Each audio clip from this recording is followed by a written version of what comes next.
Hello, everyone. I hope you're doing well. Plonk Time, while stream was booting up, gave some gift memberships. So let's welcome the new welcome the new members. So those are Ahmet, Daniel, David, Thomas, and Jonathan. So welcome to all of you. Enjoy your emotes, and thank you so much for the donation, Plonk Time. Greatly appreciated. Let's get you a donation dance. Woohoo! Woohoo! Woohoo! Thank you, Blanc Time. Thank you.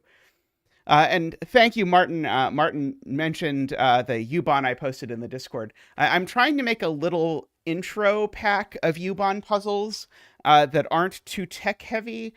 So I made one and I posted it over there. Probably that needs to be like the second in the pack or something. I made another 6x6, but anyway, I'm going to try and have a small pack just so that people can practice with the like mechanics of Ubon, reading the clues, scanning, how to mark things, that kind of thing. Sort of like an intro to Woofer's intro to Ubon pack. So that was my that was basically my goal that I kind of want to make. So anyway, I do think we're probably going to set something today. I'm not 100% sure, but I have an idea that I kind of want to set. So we will see how it goes. Anyway, let us start with the most voted on puzzle. So as always, we start with the puzzle that the supporters have voted for the most. So in that case, that is this puzzle by Niverio. So the people who voted for this puzzle are David, Plonktime, Russ, David, Josh, Ambrose, Luda, and Nordy. So thank you so much. Somehow Niverio did not vote for this. But thank you so much for all of you for your support. And let's have a look at let's have a look at the rules. So we got normal Sudoku rules. So this is one of those weird Ubon variants where you have to put numbers into the grid. So we need to put the numbers 1 through 9 in every row, column, and box. And we also need to draw a one cell wide loop into the puzzle. So this is another sort of weird Ubon variant where like normally you could do something like this, but this loop isn't allowed to branch. So that is the rules here. Okay, the loop still moves orthogonally though. And it doesn't also touch itself orthogonally or diagonally. Okay, within each box, adjacent digits on the loop must differ by exactly n, where the value of n is different in each box visited by the loop. No restriction applies when the loop crosses box borders. If the loop enters a box, it must take at least 2 cells there so that a valid difference of n can be taken. So we can't visit every box because we cannot make a difference of 9 or a difference of 0. A diamond in a box indicates that the box with a diamond is visited by the loop. The value in the diamond shows the difference value n of that loop segment. Diamonds may or may not be visited by the loop. Okay, and diamonds and cells separated by a white diamond, by a white dot are consecutive. Not all white dots are necessarily given.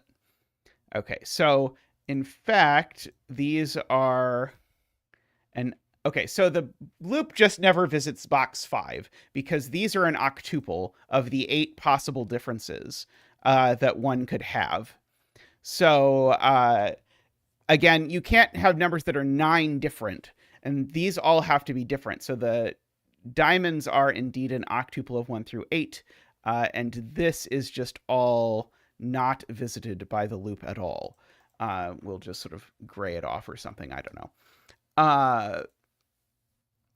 Okay, so we do know that these are 1 through 8. I kind of want to try and do like Sudoku on diamonds, but I don't know that that's incredibly useful. Notably, if the... okay, so here's another thing. This one is not on the loop either. That's because if this diamond was on the loop, then both things next to it, or the 2 things that connected to it, would both need to be double it. Because if this is 3, it's saying it has a difference of 3 with its neighbors. And so that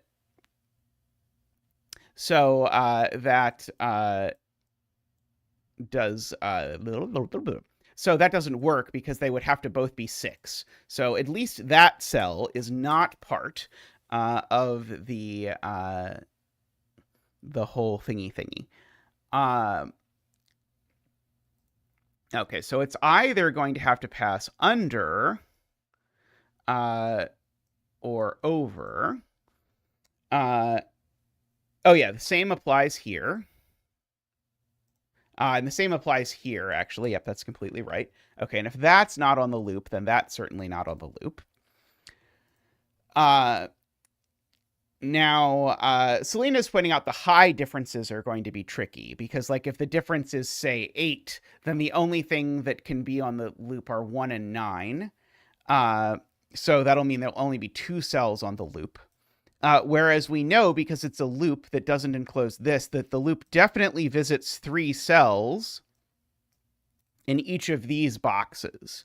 And so as soon as the loop visits 3 cells, then you have to have the loop, or the loop has to sort of go either up twice or down twice, because you can't sort of strictly oscillate, right? If I go like 9, if I go 9, 5, the difference is 4. I can't go back to 9. I have to go down to 1. And so that means that these boxes can't be, can't be 5, 6, 7, or 8. So these are 1, 2, 3, 4. Hey, Vish, how are you doing? These are 5, 6, 7, and 8. And the loop can only visit 2 cells at once in one of these boxes. So I think that like rules lots of cells off of the loop. So for example, this cell can't be on the loop because it would take 3 cells to get over to there. These cells can't be on the loop because it would take 3 cells to get over there. And we get a similar, definitely not on the loop thing for these.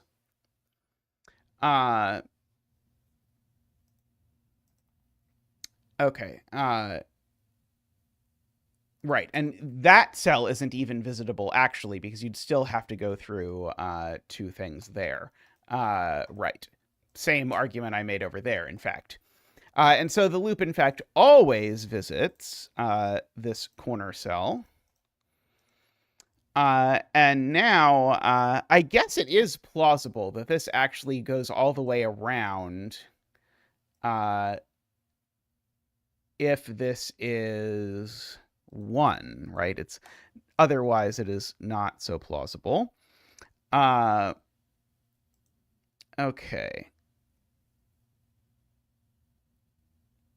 Yes.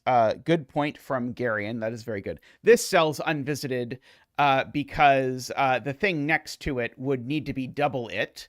This is similar to our observation about this, why this had to be unvisited, except it has to be double it, and this number doubled is not a Sudoku digit. So we can say that the loop definitely does that. So we've got some authentic loop digits now in the game. So these differ by 5, 6, 7, or 8 for what it is worth. Now, of course, the world looks way nicer if this goes under than if it goes over, but I don't think that works. The loop doesn't touch itself. Okay, you want the loop shaded so that we can say, like, don't put that there. Agree.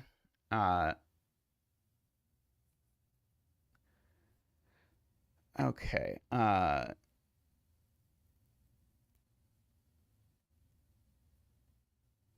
Okay, so I can't connect to both. This cell, if it's on the loop, can't connect to both of those, which seems kind of interesting. But I don't think I can quite figure out exactly what to make of it. I guess what that means is that this... No, it doesn't quite mean that either. Yeah,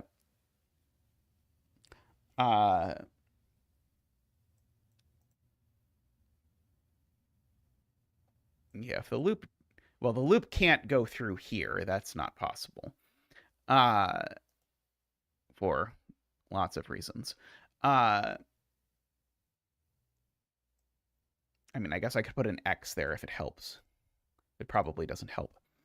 But if the loop did go through here, then it would have to come back and then it would touch itself.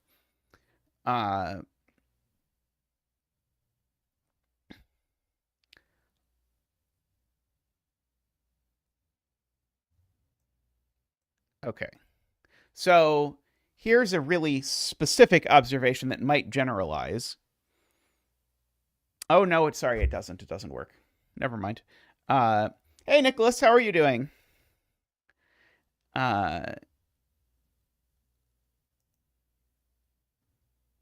Let's see. And like this cell, for example, or this cell, they see 3 of the 1, 2, 3, 4s. So they can only be a very specific 1, 2, 3, 4, is a thing I notice.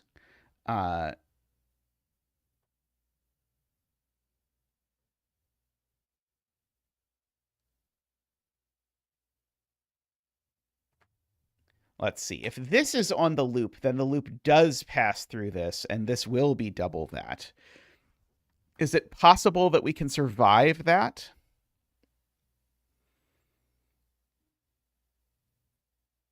Like, is it possible that the loop actually does that or something like that, maybe?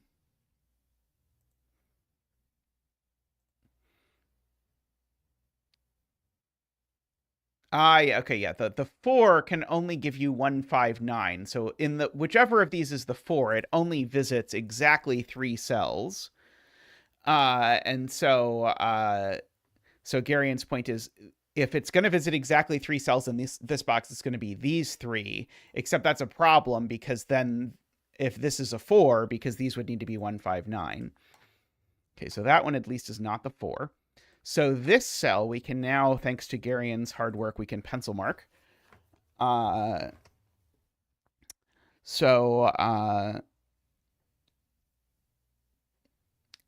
the 3 will also force a 3-cell visit.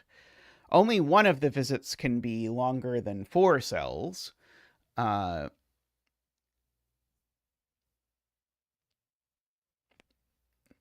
Let's see. But yeah, if this were 3, it could be 369, for example.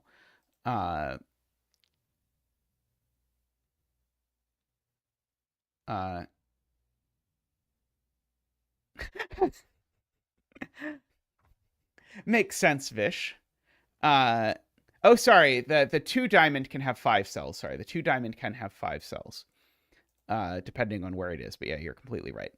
I really want this to do this, and I feel like, just from setters, like you just wouldn't set this puzzle if you couldn't make the loop at least do that. I feel like, but Niverio does like to disappoint me, so who knows? But it seems likely to me that that is going to be the wiggle of the way. Let's see. Oh yeah, the loop definitely doesn't visit row 9. I assumed you said some fancy profound thing before I got there. No, I definitely did not say a fancy profound thing. Let's see.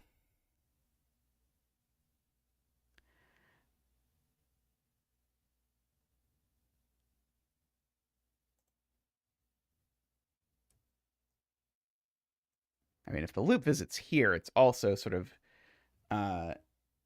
if the loop visits like this cell, it's going to have to have gone like that. In which case this will have to be 1, 2, 3, 4, 5.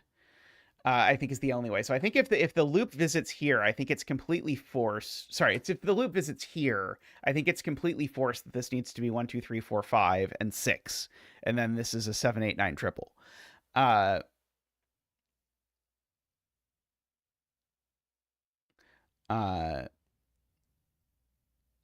of course, one of these things has a 1, 9.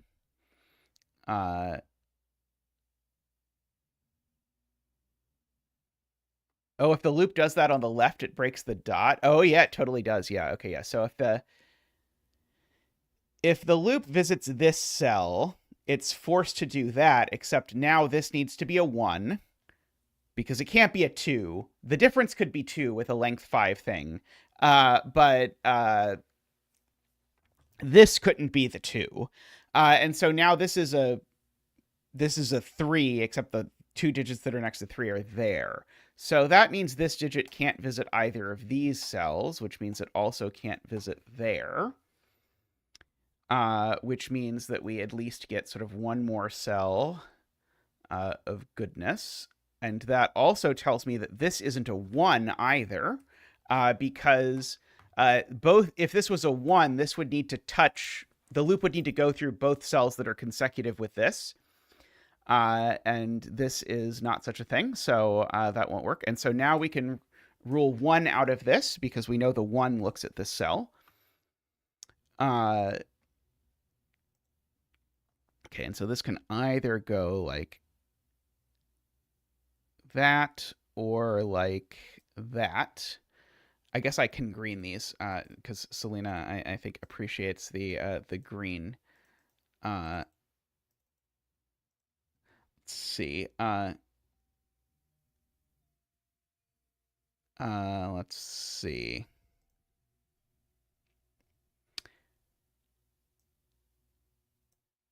So yeah, if this goes like this, then this could go 2, 4, 6. If this goes, or 3, 6, 9, so 6 would always be in one of those two.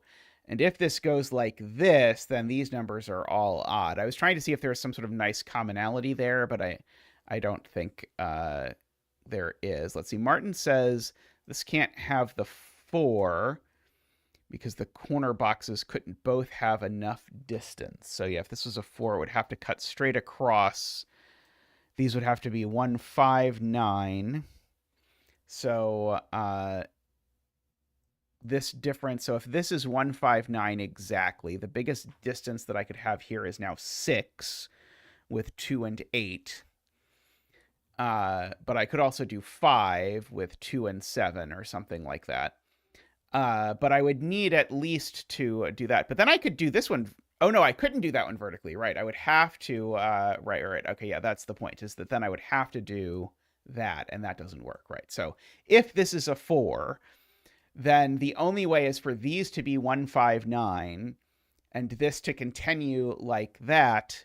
And so now there's a 1, 5, 9 here. And now both of these distances are only 5 or 6, except that if one of them is 6, it breaks the other. And so, because the only 6 is 2, 8, and then I can't get to 5 for the other. So this can't be 4, at least. Let's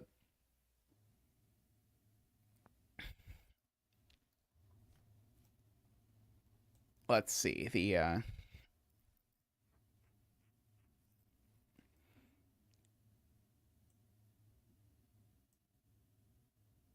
Okay, so one thing I know is I never go this way, because if I go that way, then I'm putting multiple things on this multiple things next to the diamond, and I can't do that because the diamond definitely only connects to one thing. Hey, Drilier. So it's either going to go down here, or maybe it could go down here. If it went down there like that, that would force these to be 2, 3.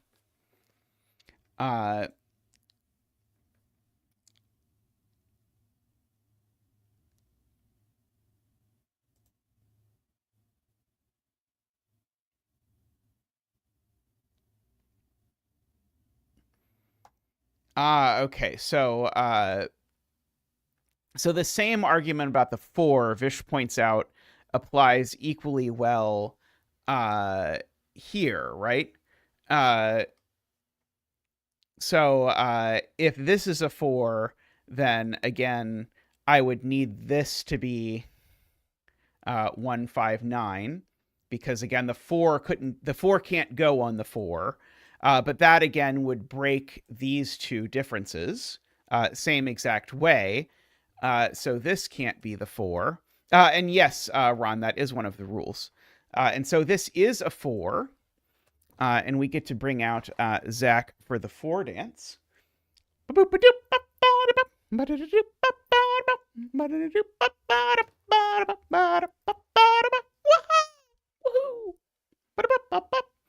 Thank you, Zach. Thank you. And so we know it doesn't go this way. We know the loop goes this way, across this like that. Okay, and we know the loop then certainly doesn't visit any of these cells. So the loop continues up like that. Okay, and now once we've done this, we now know by this box the loop cannot turn into this cell, because if the loop turns into this cell, we again need to put a 0 next to it, so the loop actually here now has to do that by our previous work. Okay, and now this can't be a 3, it can only be a 2. And these are a bunch of odd numbers. So this isn't a 2, and this isn't a 2.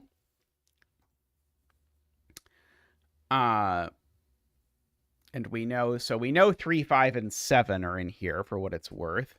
And we know that this number's even. This is 4, 6, or 8, because it's consecutive with an odd number. Yes, we can fill in the 1, 5, 9 triple, and we even know actually where the 5 is in the 1, 5, 9 triple. That is a good idea. Okay, so neither of these is the 8, because the 8 would be a 1, 9 pair, and these can't be 1, 9 pairs. So neither of those is the box with the 8. So one of these is the box with the 8. Let's see. So now that is not 5 anymore. And this isn't 1 this isn't 3 either, because it sees the 1, 3 pair actually as well. So we're doing really well on this cell. We're making a lot of good progress.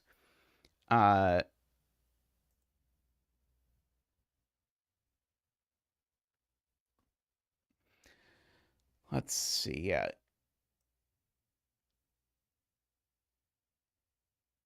Yeah, I'm trying to decide something like, if this is 1, 9, does it force something interesting? I don't know. Let's see.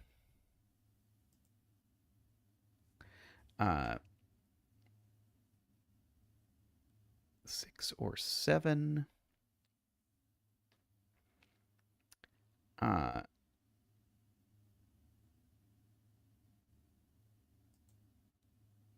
Yeah, there aren't tons of options for this cell, but I don't know that I really want to pencil mark it.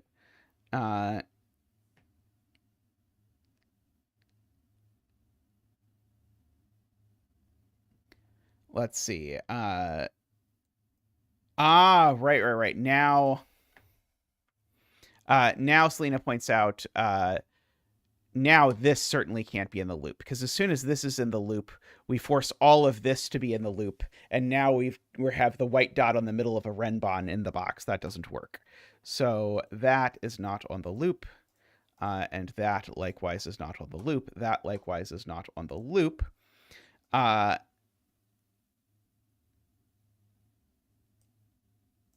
So we either come down here like this, in which case this will be 1, 2, 3, 4.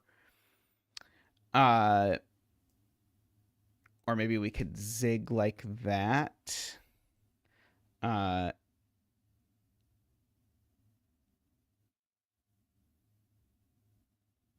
trying to see interaction between these two boxes, is what I'm sort of squinting at.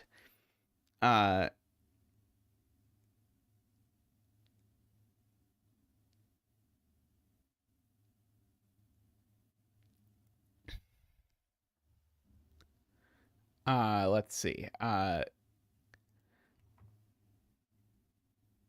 So I see what Garion says is that if this is a 3, this needs to go straight across, except now this digit would have to be what? It would have to be, well, there's only a few options based on which way we choose to make these 3 things. And it's the 3 vertical keyboard things. You could do 1, 4, 7, 2, 5, 8, or 3, 6, 9. However, none of those work because 3 would be in this diamond and 4 and 5 are down here. That breaks them all. So in fact, this is a 1 and that's a 3. So that's not a 3. Okay, and so now this 3 just can't be on the loop, because if it was, my loop would come down like this, but now I would need to have too many digits on this thing, because I couldn't cross the white dot. I mean, I just would need to have 4 digits on it at all, I suppose, is not going to work. So as soon as there's 3 digits on it, I know that this is a straight connecty bit. Okay, and now I can't visit that cell, so I have to visit that cell. So now at least oh no, now exciting box 1 is forced because I can't come down here because that would be the loop touching itself. So we have to go around. Okay, good. Niverio did not disappoint me this time. So we end up with that. And so now our loop is done. Let's see. So this is not 6. So this is only 4 or 5, if you look at it.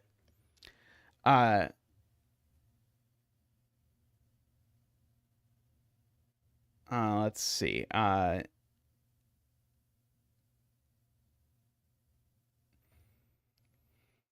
Okay, so if I write these others, they can be 1, 7 or 2, 8, but this one can't be 2, so that one can't be 8. And this white dot is kind of forced-ish. The white dot has an interesting relationship with the fact that this is sort of stripping away our mod 3 things. So if this is 1, 4, 7, then the white dot couldn't be 2, 3, so it would have to be 8, 9. If this is 2, 5, 8, then this white dot would have to be 6, 7. So I guess we said that this is always from 6, 7, 8, 9, I suppose. Yes, the 5 in this box is better constrained than I made it, because the 5 is always one of the middle 2 cells, whether I start with 1 or 3. So, oh, it could be a 5, 6 dot. You're right. I just can't count. But yeah, the 5 is in one of these 2 cells, and so this can't be a 5. This is always a 4, which does make these 1, 7. Which means this is 5, 6, or 8, 9. That seems not to be a 4 anymore, which now means this isn't a 3 anymore. And this, yeah, so one of these is a 3. And so I can sort of pencil mark in the 2 versions now that I know that one of these 2 is a 3. So one of them is 1, 3, 5, 7, and the other is 3, 5, 7, 9. Those are my 2 sort of pencil marked versions of this. Oh, and again, I know that's not a 5. Okay.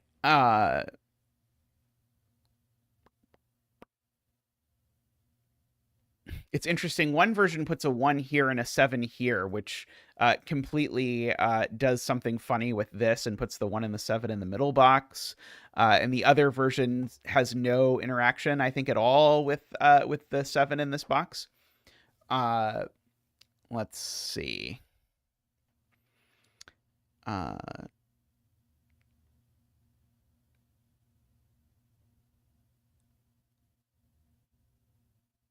Oh yeah, that wasn't 5, so Nicholas points out this isn't 6.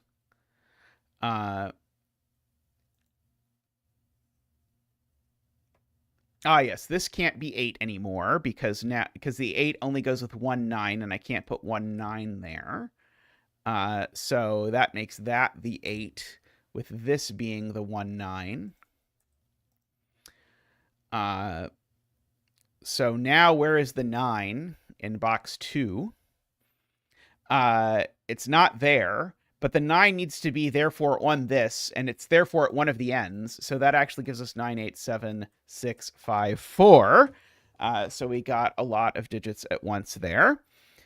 So that is the 5. So that's not the 5. It's the 1 and the 9. That's not a 7. There's a pair of digits here, which are 2 and 3 in some unspecified order. Let's see. These can't be, of course, there's no 1 left in the column. They can't be 2, 7. They can be 3, 8. And they can't be 4, 9. So I think these just are 3, 8. 2 and 6 are 4 apart, David. So I think these just are 3, 8. And I think we know the order. Let's see. And so that gives me a triple down here, which includes a 6, for example. So that's going to be relevant. So that's going to be the 7, and that's going to be the 6. But what is the triple? It is going to be 2, 6, and 9, actually. So that is a 2. And this needs to be 7 apart. So that's a 9, and that's a 6. That is an 8, which makes that a 7, makes that a 9, a 5, and a 3. 1 and a 9. That's not an 8 anymore. Let's see. These need to differ by 6. They could be 1, 7. They can't be 2, 8. And they can't be 3, 9. So they can only be 1, 7, and we know the order. And so we have now, I think, successfully filled in the grid. So I think we can now just mark. And it should work out okay. So we get a 2 here, a 6 here, a 7 here. That 2, 4 pair looks over and gives me a 6 over there. 4, 3, 2, 7, 5. 6 over there. Let's remark. Oh, I could have filled in this first, couldn't I? Because this can't be 9 anymore because of that. So this is 5 or 8. This was a very cool puzzle. This is very cute. So this is a 4, 5, 8 triple if you want. And so therefore that is a 1. Oh, sorry, that is a 4, 5, 8 triple. That's a 9 and a 1 and a 6 and a 5. And so that's a 4, 8 pair. So that's a 3 and a 5. Let's see. The 2 in this box is over here, so that makes that a 4 and a 2. That has become an 8, a 4, a 5, a 3, a 9, an 8, a 4. Let's see. We can remark for simplicity. There's a 2, 3 pair in this column, so that makes that a 6 and a 2 and an 8. Let's see. That has become a naked 2, 3, 2, 3, 9, 1, 6, 7, 3, 4, 1, 4, 7, 8, 7, 5, 1, 8, 2, and 9. Very nice. I am very impressed with the setting on that one.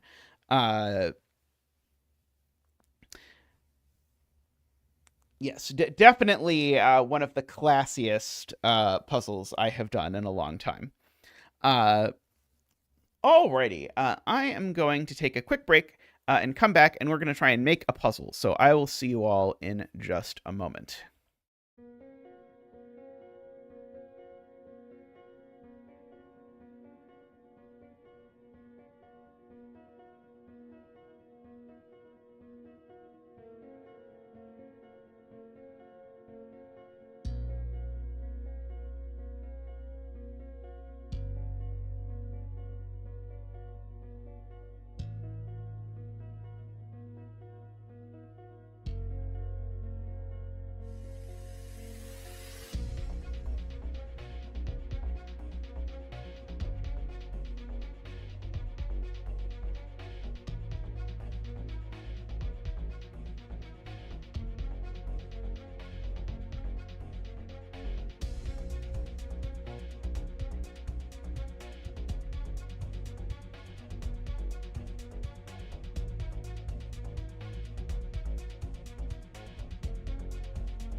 Alrighty, welcome back. Give me a second to get the screen set up in some coherent-ish way here.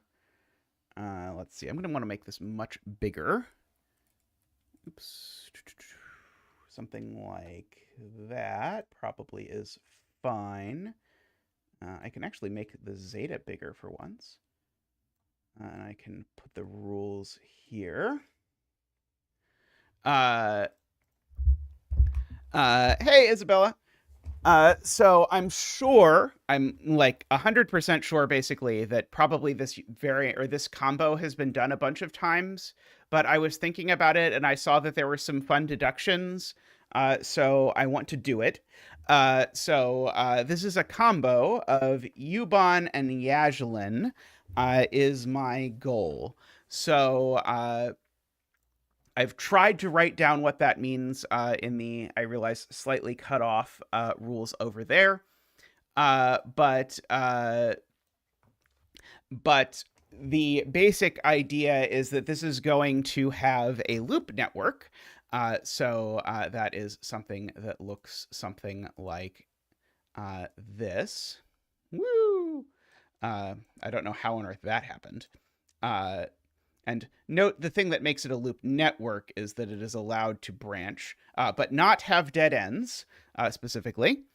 So that's the U-Bahn part, and the rules there, that's sort of a standard U-Bahn. The clues for the U-Bahn are these things on the outside. And so, for example, if I were to fill in all the clues here, I would see that I use 2 T-shaped pieces in this row. So I would fill in a 2 here. I use 2 corner pieces, so I would fill in a 2 there, and 1 straight line piece, and 0 four-ways in this hypothetical example of what it is that we have done. And so U-Bahn in general gives you some clues, but you don't have any complete information typically. So if you're just not told the number, probably you wouldn't have that. Then you just don't know anything about it. Now, normally in U-Bahn, you have sort of an unrestricted amount of cells unvisited by the loop. So like in a normal U-Bahn, this could be the entire loop. And so we could just go like, woo, and just sort of mark everything else as being unvisited. Now, that is in contrast to a loop genre called Yajalin, which you are allowed to not visit some cells. However, the cells you don't visit can't touch. And so that creates a pretty big constraint because as soon as you know this cell's unvisited, you know every other cell is visited. So I wanted to capture that idea. And also Yajalin will have clues that I may or may not know how to draw in Penpa. Where it will be something of this sort, where it will have, let's see, like a black, no, not that kind of arrow. Let's see, arrow, small arrow. What on earth is GP? It's some kind of arrow. Yeah, I'm looking for like an arrow that's at the bottom is sort of what I would be used to. I could certainly do an arrow tip for the moment, and do something like, oh God, that looks horrible. I can't. I need to find the right kind of arrow. Cause like, it wouldn't be that, right? It would be like at the bottom. Let's see. triangular. No. 4 edges. Aha! There we go. It's called 4 edges. There we go. Ha ha ha ha. We have succeeded. And so we would have something like, oops. I realize I am in not the normal mode, but have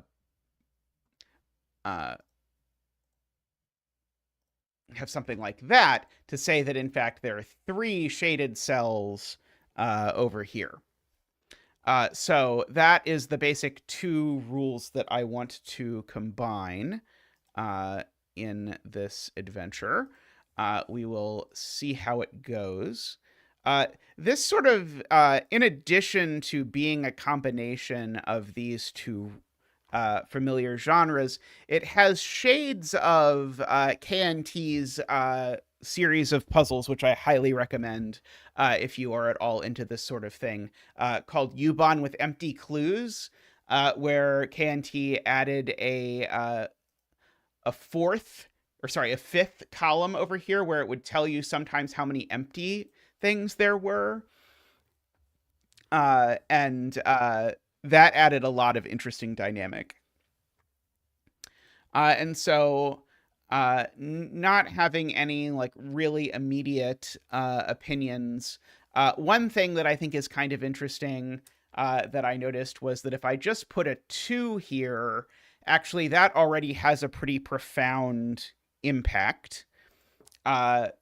Because if there's only 2 corners in a boundary, those are the first and last cell that need to appear in that row. So this is the top row. So the corners need to be the first and last cell of the row. Well, this can't possibly be the first cell of the row, because if it was, it would mean these 2 were empty. And likewise, that can't possibly be the first cell of the row. So in fact, we actually know, because of this clue, that all of these cells are all definitely visited. And in fact, we actually know that we get line all across them just automatically because of that. And I think that's sort of different enough, and it's a sort of friendly enough place to start that it seems like a reasonable sort of starting point to think about, okay, what are we going to do with that now?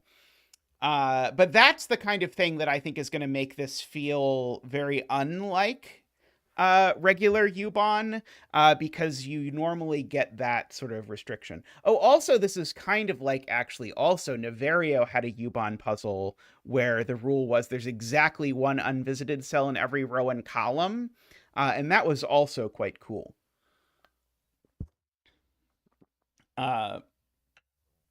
Okay, so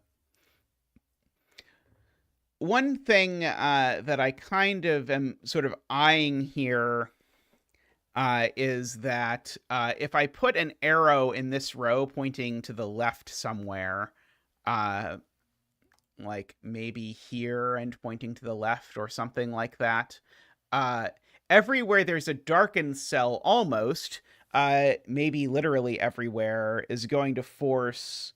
Oh, no, that's true anyway. Sorry. I was going to use something, so maybe I could do that down a different side, actually. So something like, here's what I'm observing. If I hypothetically make this a 3, let me show you what I have in mind. Shape arrow for edge black. Thank you. If I make this an arrow, why do I want it? I don't know why. My brain really wants it on that side. Then I know that sort of cascading down this side, I know that's going to put 3 lines here, right? Because every darkened cell that I put in this column is automatically going to nab a line into that column. Because if I darken this cell, let's say, that dark isn't really maybe dark enough to distinguish. If I darken this cell, say, that dark is too dark, but what are you going to do? then now this has to be visited, and it can only be visited like that. So my basic idea here was that if I do something like, and maybe 3 is ambitious, so like maybe I'll try it something like here and say 1, 2, 3, 4, 5. 1, 2, 3, 4, 5, 6. Okay, yeah. So I'll make this a 2 pointing down.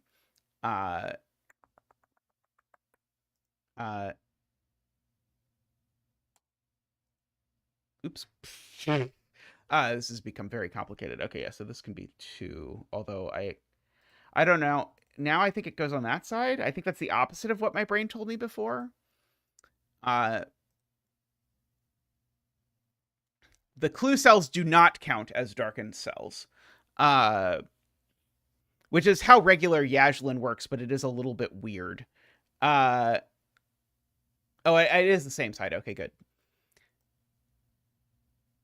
Okay, so a few things happen here.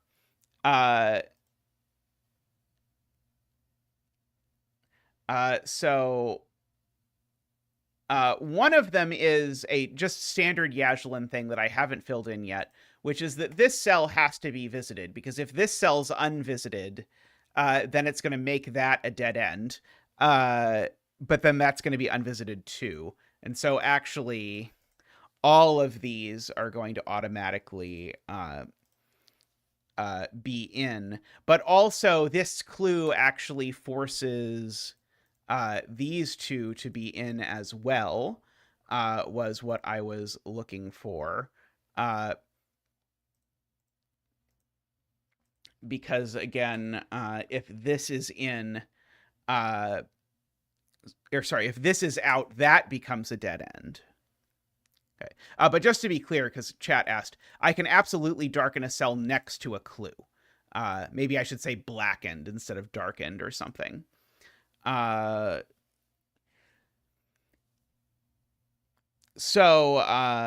column numbers is not a bad idea. Yeah, I can do that, and I think I know a sane-ish way to do it. Let me throw in an extra row and column.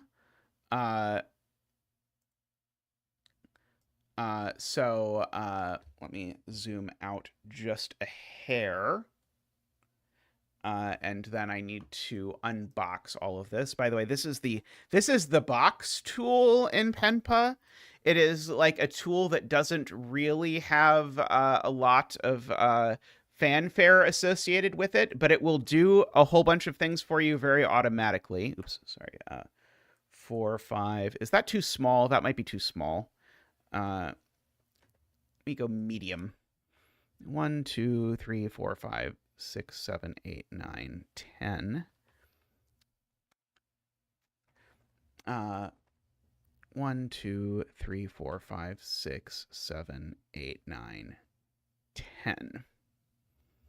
Okay, so now we've got row and column numbers for chat. Yeah, so I was thinking of filling in a 2 here. Is what I was thinking for clue the next. For the reason that I actually know that this 2 is going to force those. And so in particular, I could do the thing I usually do and say, I kind of know where these verticals are. And that forces this to be out. Because if this was in, then it would be a third 2 in this column, right? So this needs to be out now, is the conclusion.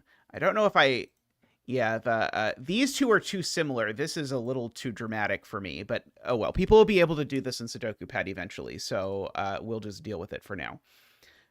So that forces completely that this looks like that.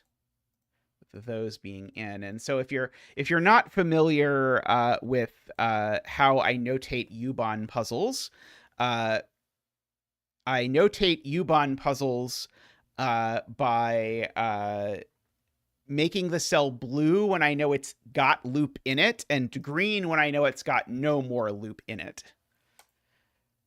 Okay, and so I think this has already become more interesting than I at first thought it was. So one thing that happens for sure is that this needs to go left. That was the thing I intended. Actually, this and this both... Sorry, no, not that one. But this one needs to go left because it's above the two. The two sort of cells that are the vertical lines are down here. So this can't be a vertical line. And so the way I usually say that in chat, and then it makes Selena happy, is that this can't go only up. If this goes only up, it would be a third line. So we know this always goes this way. And so that cell is in. But I also think, actually, now that I have to fit two darkened cells in here... oh, actually, maybe it's not forced, actually. I think it might not be completely forced which of these it is.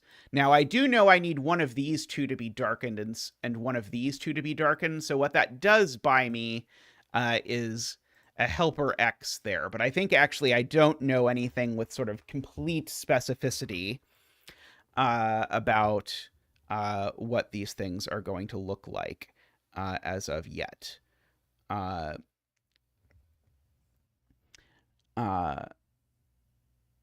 Yeah, I'm going to have two black cells, and then if they're sort of stacked like this, it's going to force a T.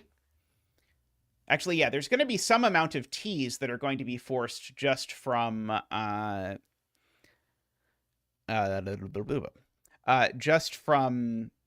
cells here that aren't darkened, right? Because the cells here that aren't darkened are going to need to have a T over here. Oh no, they could have a corner. Sorry, it's a corner or a T. We don't know yet, I think. They could be corners. Yeah, it's a corner or a T. They're certainly going to have a horizontally component. Okay, so that gives us some stuff. And so in particular, if this cell is out, then it forces things exactly to be that those are the two darkened cells. And then I end up with a T here. Now, I could break that by putting a 0 over like here, for example, because a zero T's here would say that this cell is definitely in, because it would force... Well, sorry, what it would do is it would break this arrangement of double black. And I think that is, again, sort of Yajlini enough that I think I'm willing to go with it, or at least try it out. So that says it's not these two cells that are the black ones, because these two cells being the black ones would force this cell to be a T. So therefore, this cell just isn't black, because as soon as that cell's black, that cell's black. And so this cell we learn is not... Sorry. This cell we learn is not black, which means this cell is black, which means that cell's not black, which forces our line around like that. Okay, and now this assuredly goes that way, because again, this can't be a line.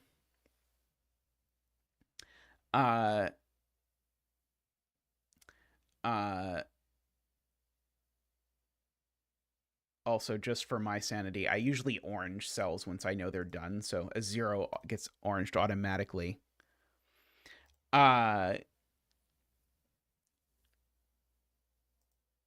Okay, and so I think I'm allowed to sort of still darken either of these. I think it's okay.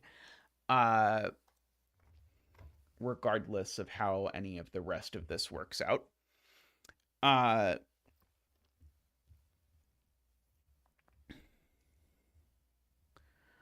let's see. Okay, so we've got some things, although I don't think any of this is like quite entangled with itself yet, but that's okay. There's a few sort of things that people can do to get started. I wasn't intending to put Yaslin clues outside the grid, although it is possible.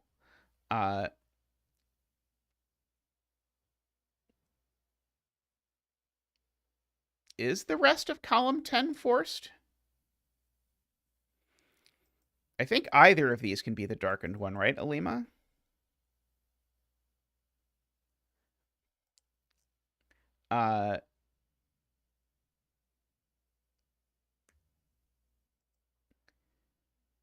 Is there something wrong with either of these being the one that's the black one? Like, if this is the black one, then that's straight, and now this is a corner. If this is the blackened one, now that's straight, and this is a T. Now,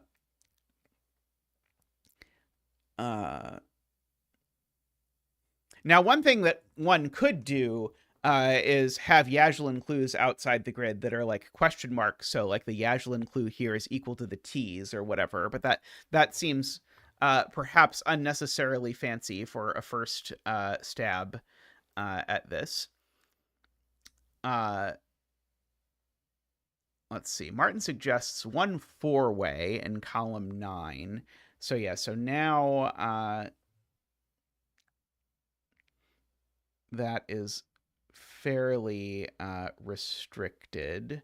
I guess it's restricted to being up here, although that's kind of immediately true, I think.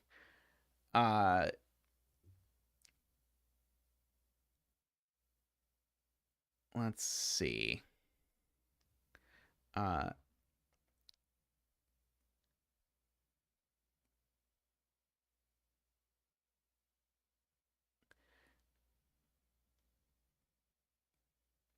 Now, I could put like a four corners here thing. Because if I make that a 4, it will certainly resolve everything.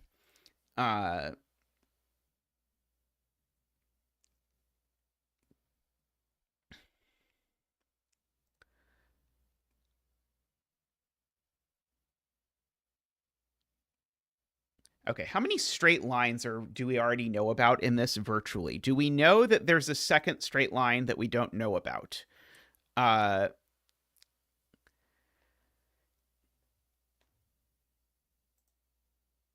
So, in other words, that is a very cursed idea, Vish, and I kind of love it. Is it possible? So if I put a black here, no, I definitely do, right? There definitely is. If I put the black here, that's definitely a straight line. If I put the black here, that's definitely a straight line. So I think I can entwine the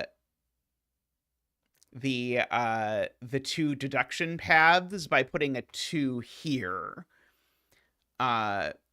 Because now I sort of virtually know that's a straight line, and there's going to be another straight line forced by this black cell. So in particular, that can't be a straight line. So again, we sort of have I kind of know where it is thing. And so that means in particular, this always connects down at least. Maybe that's all it gets me. Oh, and this always connects up, actually, is what it also tells me, because this also can't be a straight line because, again, both the straight lines are down there. So I get that kind of weirdo shape.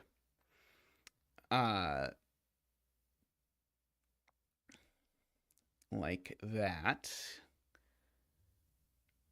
Okay, and I still don't know if this is a four-way or not, or anything like that. And I still don't even know, actually, if this sort of comes over here or not. Let's see, that will go down. Okay, if that's black, I think, oh, these are both T's or corners. Yeah, that's the point. And then if this is black, yeah, then those are both T's or corners. Okay, got it. I was just sort of paying attention to, but this can't be a T. And it can't be a horizontal line either. So actually, this cell's under a bit of pressure by sort of combining these things. So this cell could just be out. Or it can be a corner. Those are the only options for this cell at this moment in time.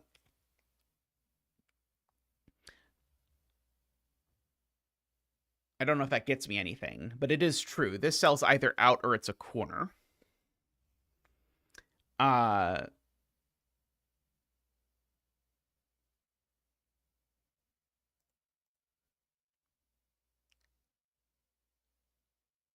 Let's see.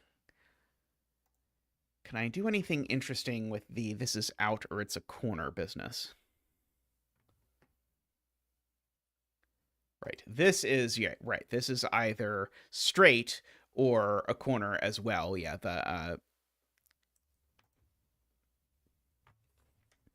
and in the world where, so in the world where this is a corner, that's also a corner, I guess is the upshot of this.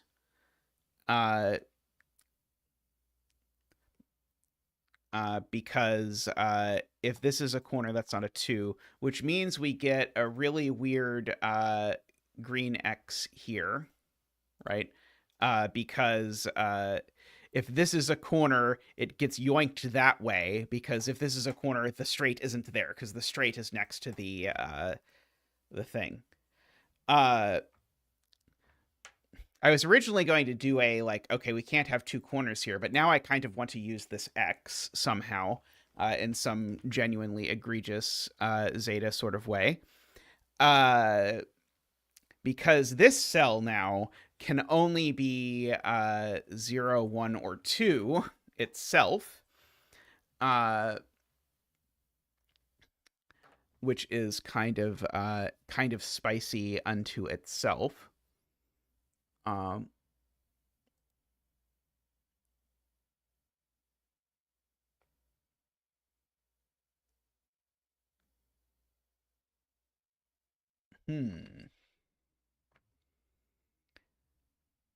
Yeah, that X is sort of surprising and incredibly bizarre. Because of the interaction between these, so I'm happy with that.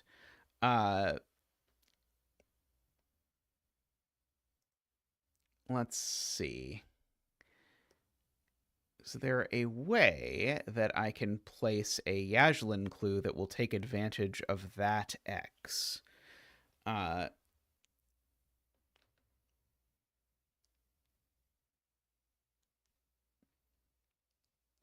don't... Not that I immediately see, at least.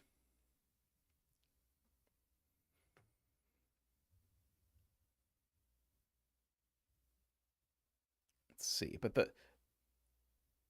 the world where this is in is, I think, the more interesting world.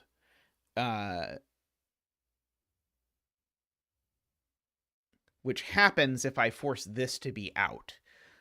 So, like, I could do something to force this to be out by making it unable to be any of the various things. So, like, force it to be a naked single nothing is how I usually think of it, by sort of breaking every possible thing that it could be.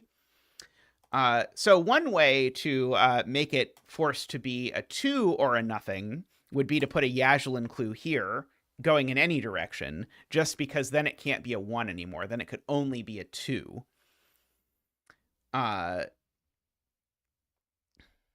So that is tempting, is to put a Yaslin clue of unspecified nature here, and then fill it in later.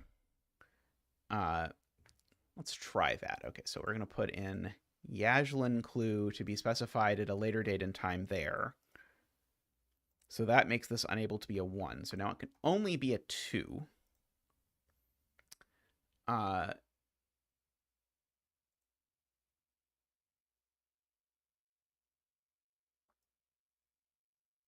Okay. So I would have to put, at the moment, a 0 straight lines here if I wanted to force this, but I could force another straight line before we get there.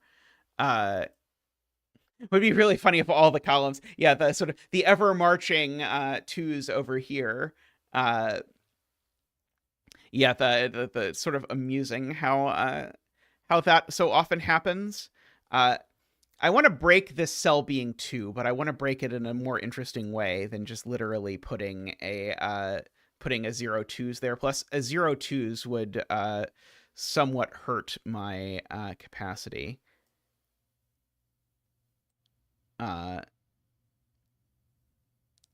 Yeah, how about a 2 Yajlin clue here pointing down? I don't think that's going to really break anything. But it will force the thing that I want. So 2 pointing down. No, not that side, the other side. There we go. Because, so that does also mean those 2 are done. The reason why this works is if this is a 2 now, it is a vertical 2 that forces all of those to be in. The only 2 shaded cells that could work would be those 2, and that doesn't work. So that means this has to be out, is what we have just forced there, which means all of these are in. This may or may not immediately break. I do not know.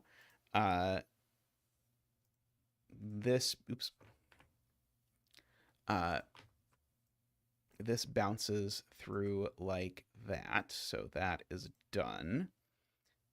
This is, of course, in. That is now out.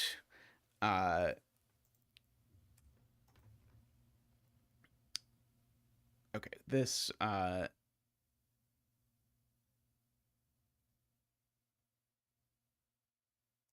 assuredly does that.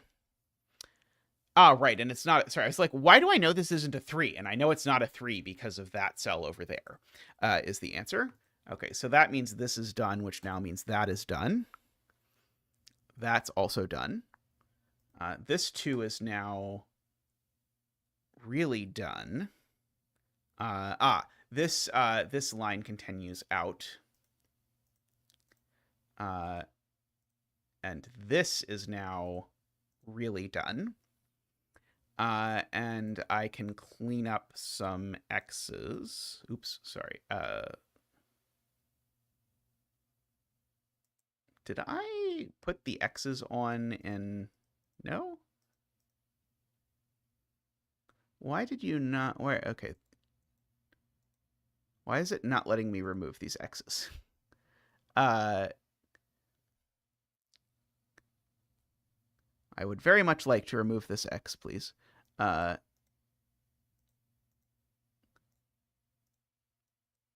it's not in... I would have thought I put it in the wrong mode, but apparently that's not it, because if I turn the thing off, I don't know. It is Penpa doing Penpa things. Sticky X, apparently, yeah. Yeah, so... Oh, did I? Oh, that is exactly right. I put it in... Oh. There we go. Okay, yes, that is exactly what happened, is that I put it in an edge, and then, just for good measure, I put it in line over that. So then when I clicked it, it didn't go away, because it was 2 X's on top of each other. Okay, this is in. Okay, and so now this is also an X, because one of these 2 is in by the fact that everything else is out.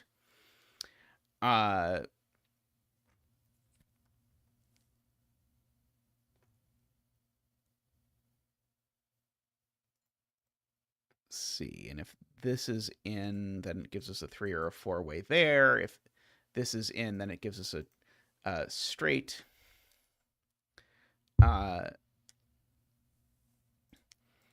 Let's see. We still know there's no 3-ways over here.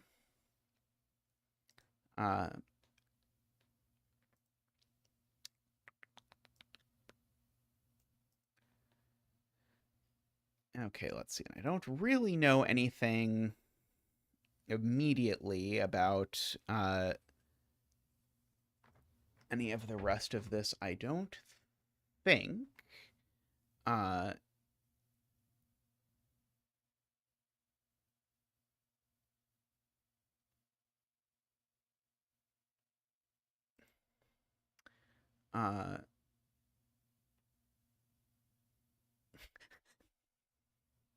Was exactly what I was thinking, and then I was trying to be like, okay, I feel like people will hate me if I do this, but if Isabella is encouraging me, then I feel like I am allowed to put a 2 into this column.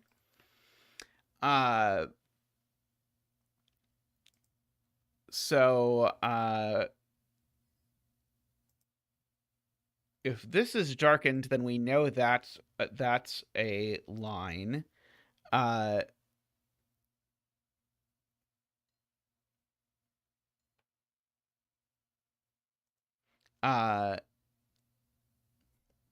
Is this really meant to be a 3 because we already have one? Yeah, that I was looking at this in my head and I was thinking like, oh, this doesn't quite.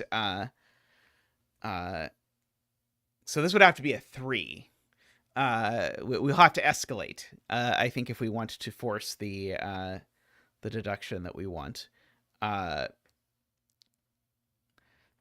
see.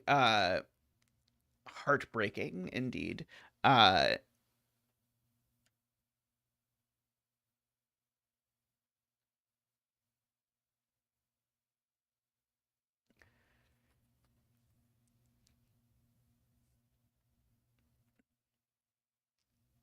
Let's see. Okay, and here the universes that are created are a little bit different. Let's see. I was thinking about like a 1-up here. Because I think that might interact with this in an interesting way. Like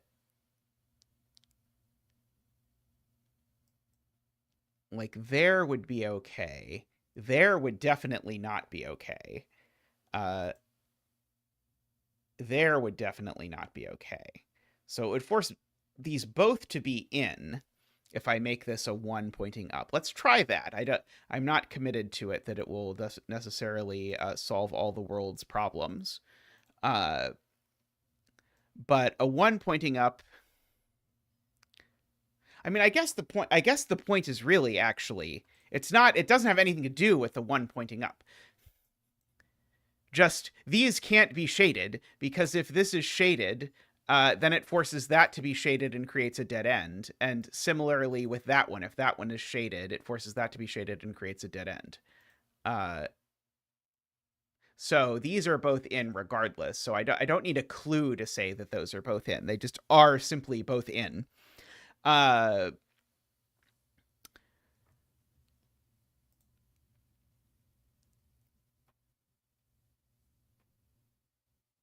Let's see.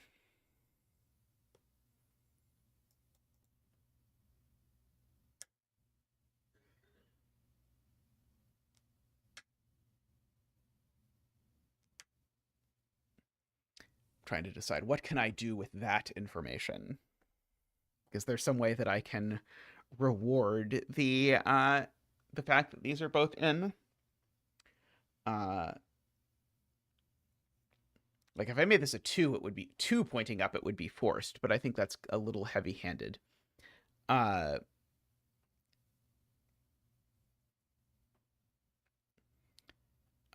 Let's see.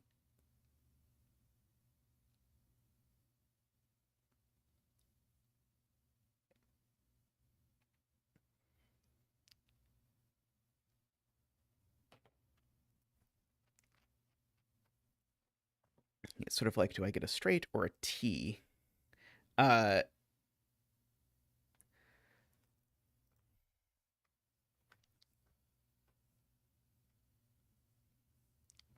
I don't think necessarily it would. We do have a lot of sort of alleys for T's in column 9, where sort of unless I make the maximum or the minimum possible number of T's in column 9, then I think I'm not going to quite force things. Let's see. I could here do something like the force that the T in this row is force that there's only one T in this row and that T is vertical. That would be a way to resolve this. That might potentially be interesting. So like that would look like putting a 3 here or a 1 and a 1 here or something, like just an odd number here and a 1 there.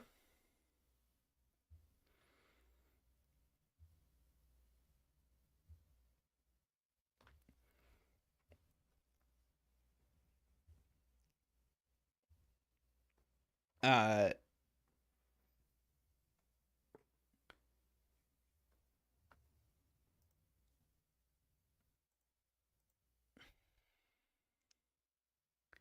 yeah, let's try this. So I'm going to make this an unspecified odd number, but make this a specified 1. And so this specified 1 together with this, that means being odd means that this 1 needs to end a horizontal segment. So it means that this can't in fact be a T. So it is, because it would be a horizontal T that goes the wrong way. I don't know. Maybe that's not Yaslin-y enough. But it certainly forces this to resolve at least a little bit. Forces this to come in here like that, making that look like that.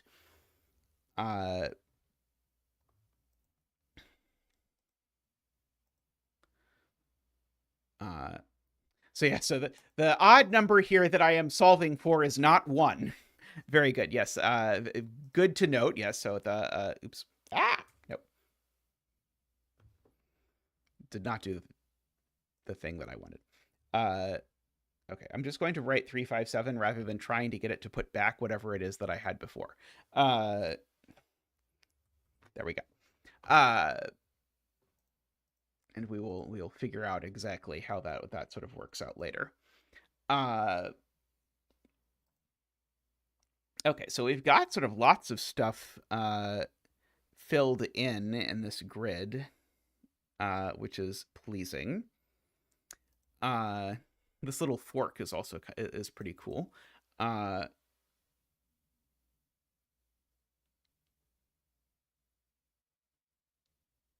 Let's see. So yeah, this could be a straight line or a other thing, as the case may be.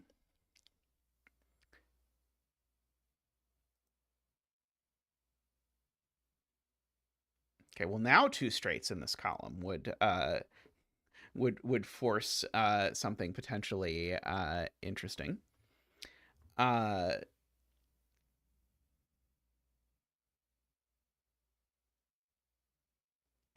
Let's see.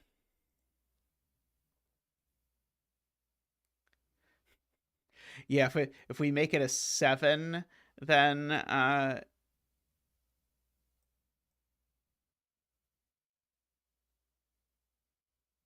so 1 off of every other cell in the row. I think it still would still leave 1 other cell in the row.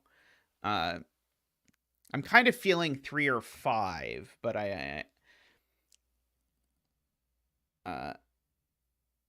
do not know yet.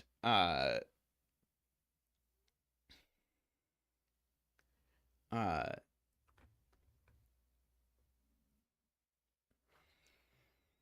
I do know there's a bunch of T's up here. Oh no, sorry, I don't know that. Sorry. There's only T's up. There only have to be T's up here if there are shaded cells in here. Uh, like a lot of them.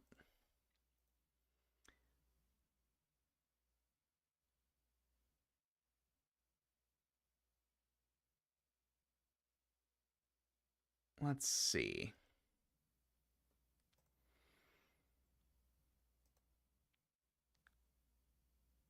Trying to yeah, the T could point east or west is the yeah, the I 100% understand. It definitely took my brain a while to be able to sort of have any intuition for these. Uh I think it's worth developing the intuition, but it is not the most intuitive genre.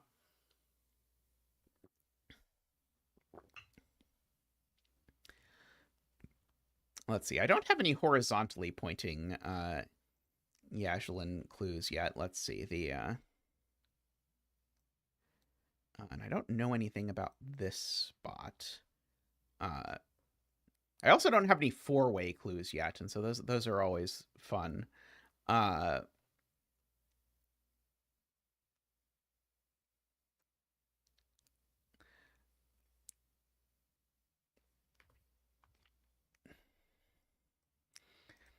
yeah, I kind of want this to be a one pointing down just because I don't know. I just said I wanted something horizontal and then said I want this to be one pointing down, but I do kind of want it to be one pointing down. Uh let's see.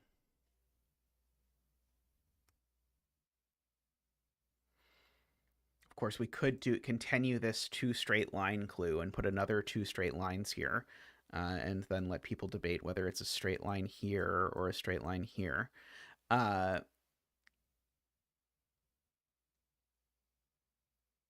column 7. Okay, let's see. That is column 7. Two crosses in column 7 and one cross in row 5. So let's see. Yeah, there could be a cross here. And then here or here. Those are the only spots in the that could be crosses.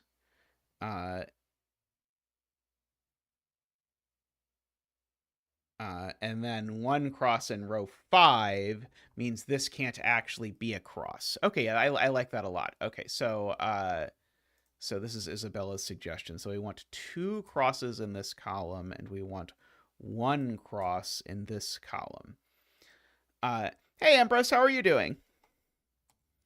And so the point is now when I look at where these two crosses in this column can possibly go, it is more restricted than it at first looks because I can only plausibly put them in these three places, but I can't actually put one here because it would make two crosses the second that I made this a cross. So actually, those are both crosses, and we can sort of fill in those crosses. And there we go. I did that right? I think I did that right.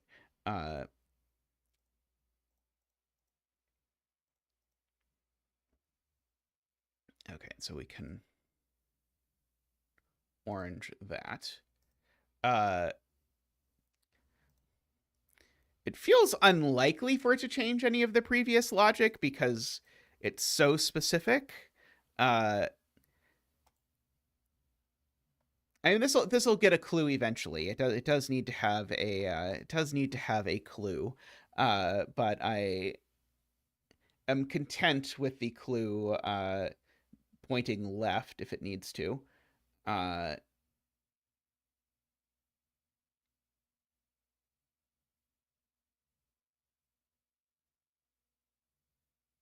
let's see.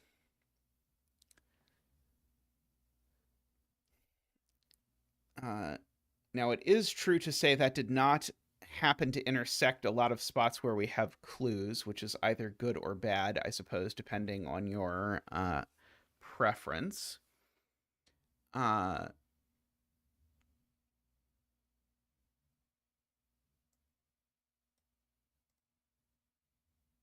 Let's see.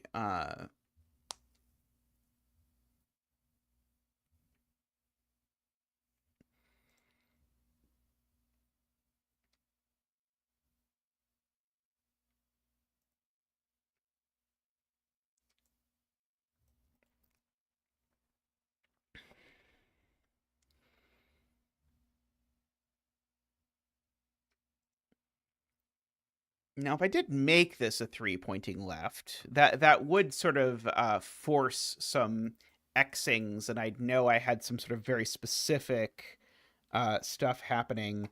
And if I could then somehow force this cell to be blue, it would then do a lot.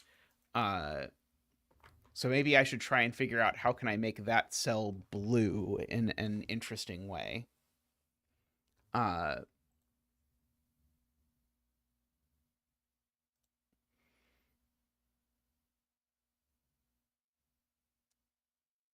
Let's see. I mean, if I make this not a corner, then it's a T for what it's worth.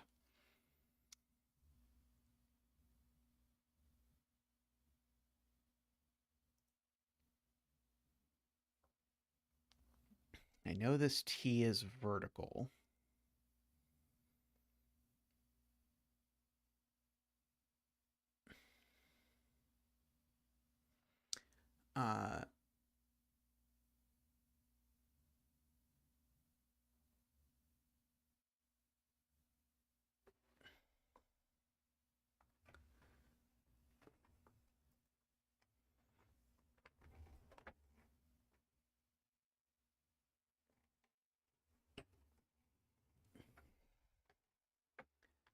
Let's see. What else can we do?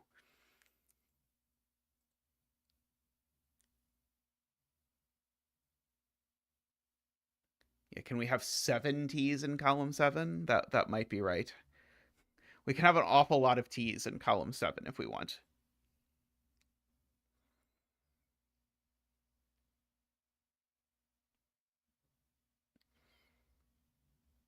I could put a clue here pointing right,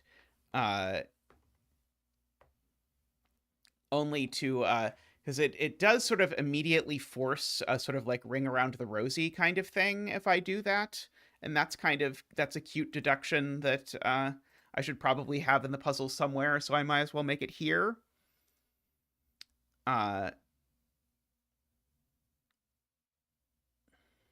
And so I probably want this number to be a 2.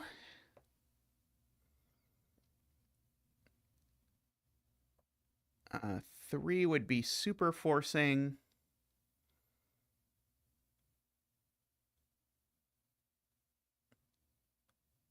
But anyway, just as soon as there's a clue here, there's going to be a clue. I want to try having a clue here and having it point right. Regardless of what it is going to force all of this.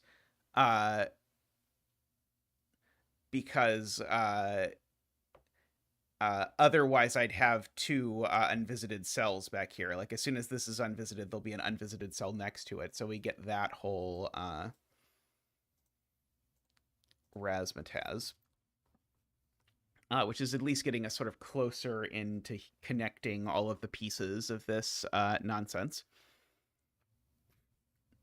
Like if this is a 3, it's completely forced. It's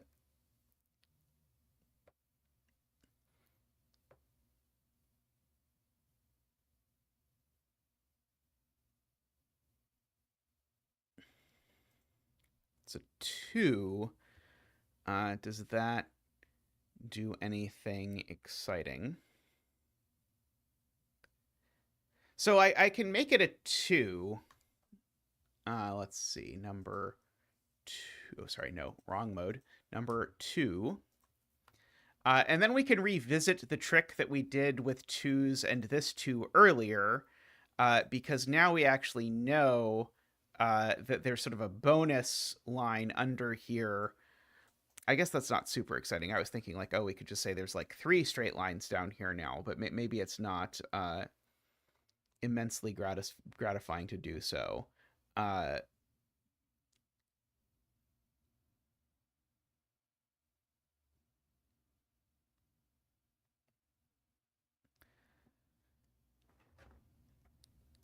if I said there's only 2 straight lines in this row, it would mean that this cell was in, because I would force another one if I did that. Uh,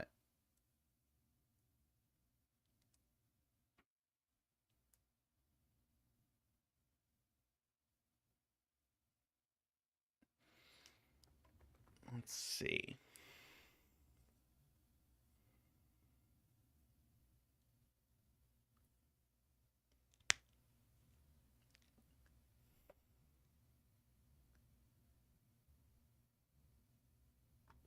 Two X's in row 9.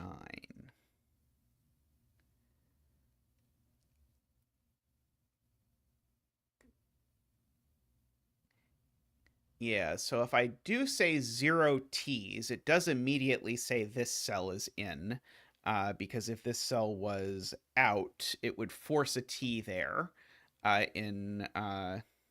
Funnily enough, a usual deduction in Yaslin is that just can't happen because you can't have T's in Yaslin. Let's see. So let's fill in 0 T's. Let's see. And Martin would like 2 4-ways here.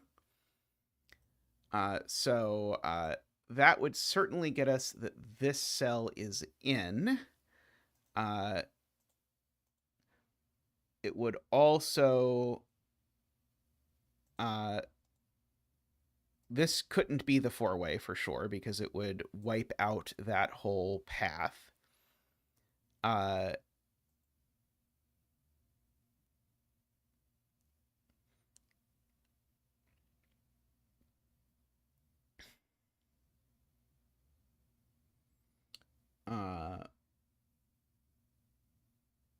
Let's see.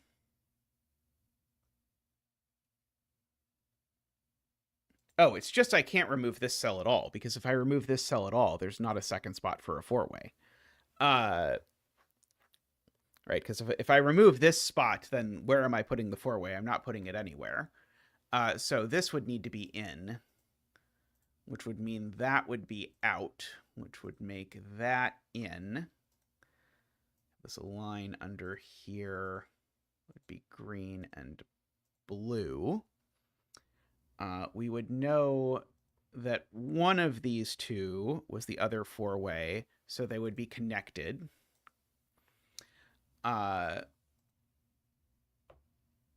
Like that, for sure.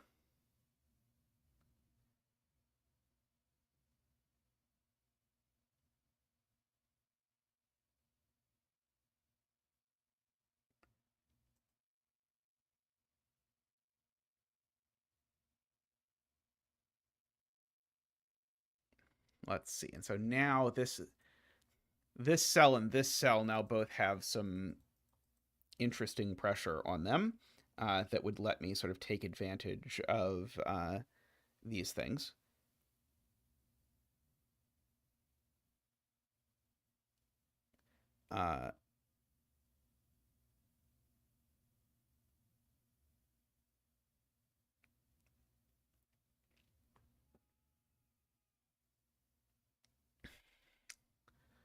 Let's see.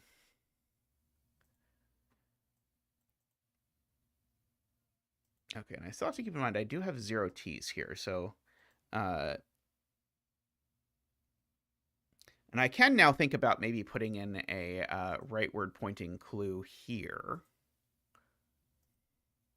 of some description, now that I have all of this happening.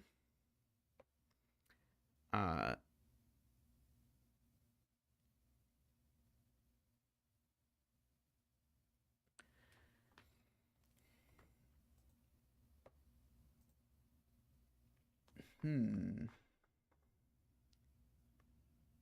Oh, sorry, leftward I meant. It only just clicked your setting. Yeah, I probably could have that like flashing on the screen in some more clear way, or like maybe change the name of the scene or something, because that has often been a source of confusion.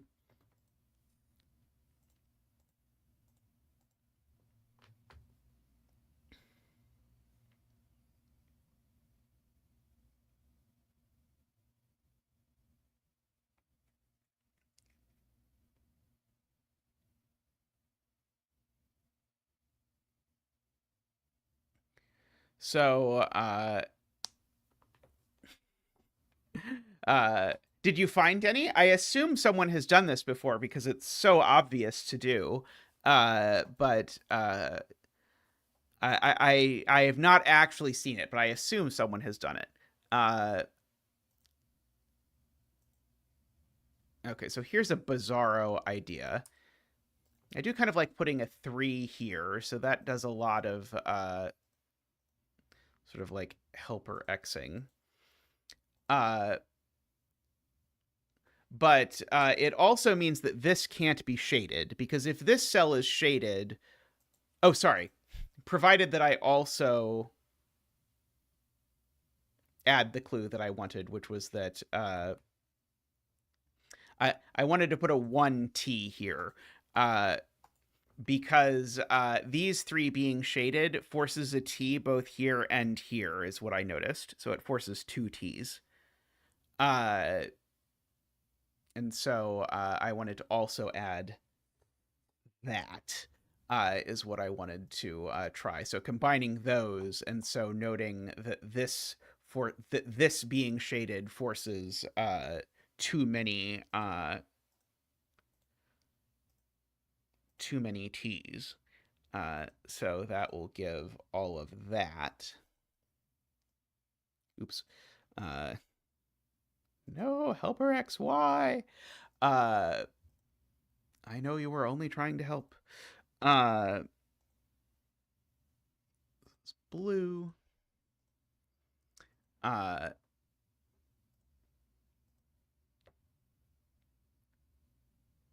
and that corner, of course, is done. And this corner over here is done.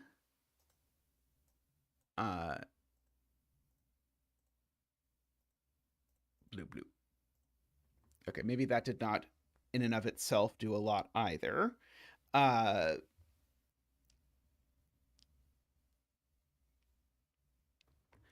Okay, well, if that's black, it does give us our 1T.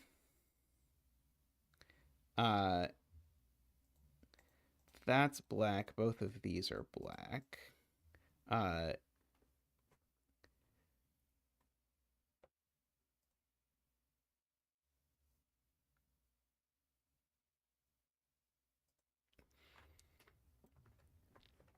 Yeah, maybe do not immediately see a big commonality there. A Yaslin Masu Yuban and a Yaslin Yuban permaculture. Oh, I actually did do the Yaslin Masu Yuban, though. It's like it's an actual loop with Yuban clues, right? It's not a loop network with Yuban clues. So it's, if you're thinking of the one that I'm thinking of, uh, which is a very cool puzzle. I did that one on stream. Was that S Fujita Hardy, I think. Uh,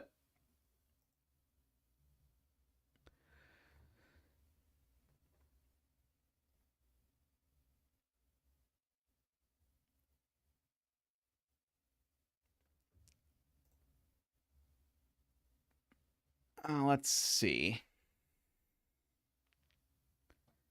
Okay, and we still have the. I'm trying to make sure I don't forget any of the clues that I currently am under. There are 0 T's down here, so that there is this 4-way here.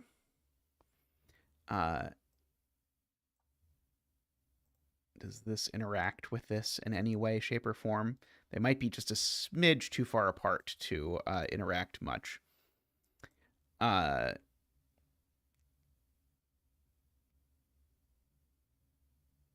If row 9, column 6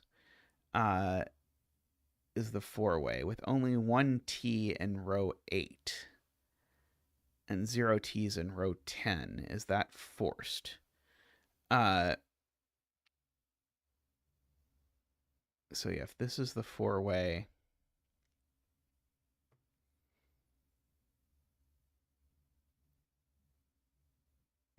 are we seeing what does that force this row?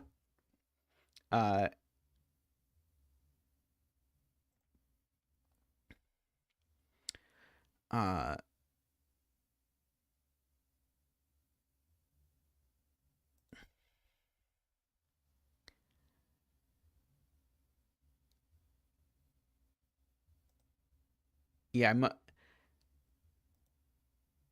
not quite sure.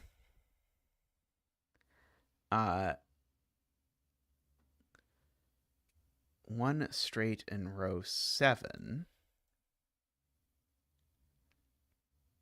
Yeah, okay. One straight in row 7 is fun because one straight in row 7 makes it so that you can't sort of stagger these like this.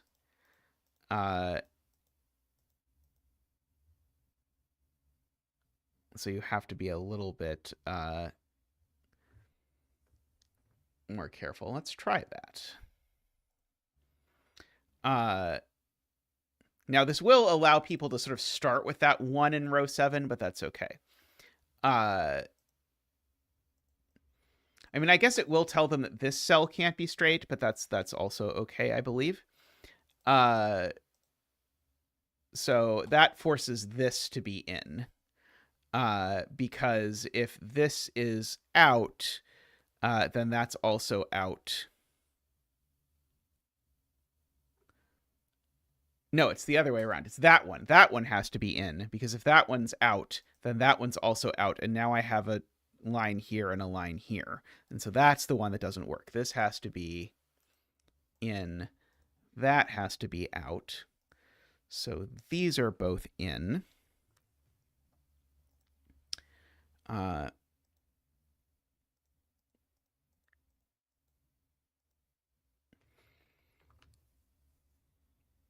Okay, if this is on this side, then I get that one. If this is on this side, then I get this one.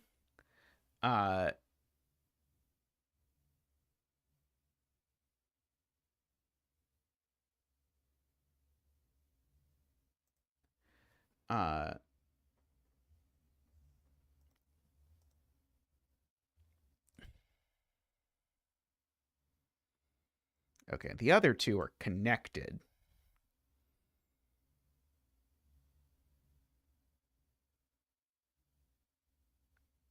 So the other two are two more corners, I guess. Let's see. That makes a T there.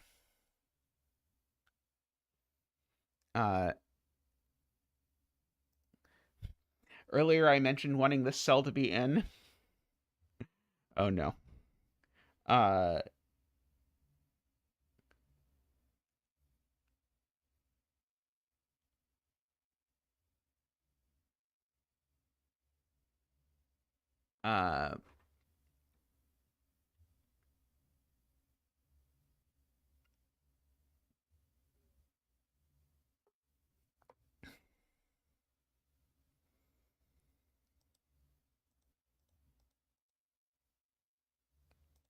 let's see. I mean, this is certainly like begging for a clue in the column.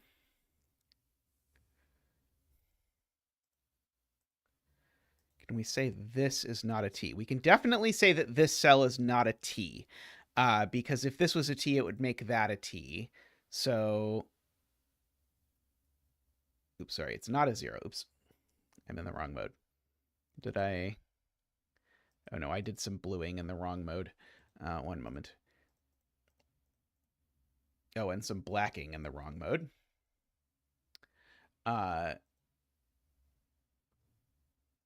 the whole point was that this was blue, so that was black, and therefore these were both blue. And then the point was that this cell now can't be a 3, so it's only a 1 or a 2 ever.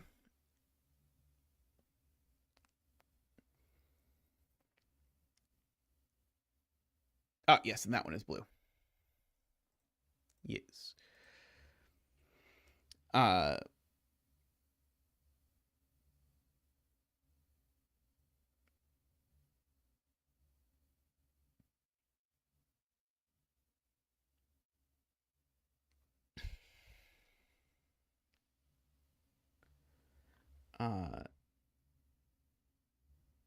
And the only way that this isn't a T is if this exactly sort of sews this up like this as a 1.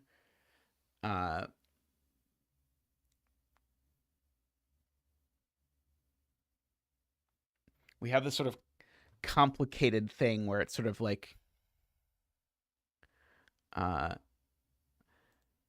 if I do say there's 2 T's in this column, or sorry, 2 straights in this column, going back to our earlier deduction, if I say there's 2 straights in this column, then it forces this to be a corner for sure.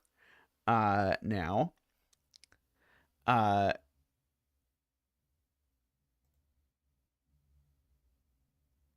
see, this has to be in because if this is out, that because it will create a if this is out, it will force that to be out, and that will create a horrible dead end, causing untold deaths.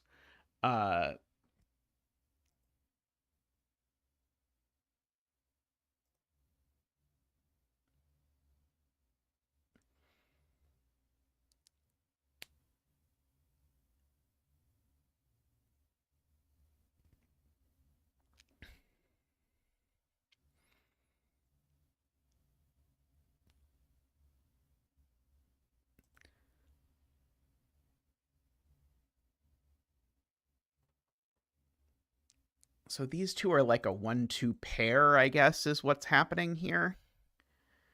And these are like a 0-1 pair, kind of.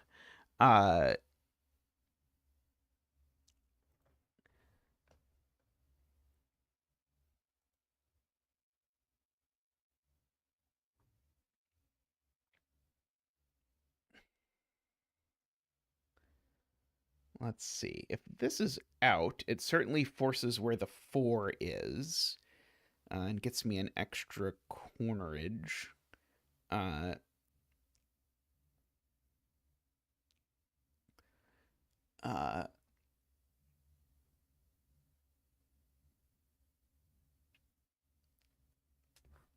It's amazing how much slack there is, I guess, because those two are sort of pushed to the sides.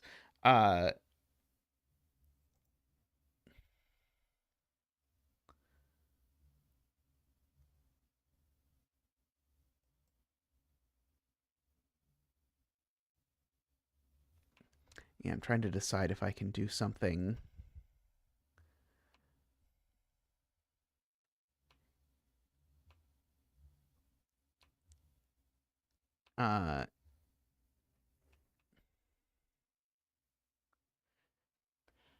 Yeah, trying to debate like I could like give the number of corners here to be odd, and that would sort of force out the like one option, but that feels a little silly. But if I just gave this number to be odd, then that couldn't be out because it would force the T to be horizontal again, and we would know the T had to be vertical. We've already kind of used that trick in the sort of the naked version earlier in the puzzle.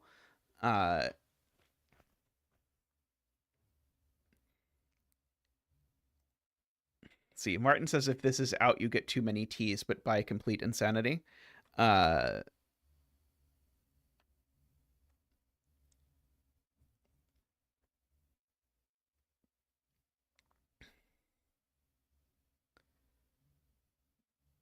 It's like 3 steps in. Okay, good to know.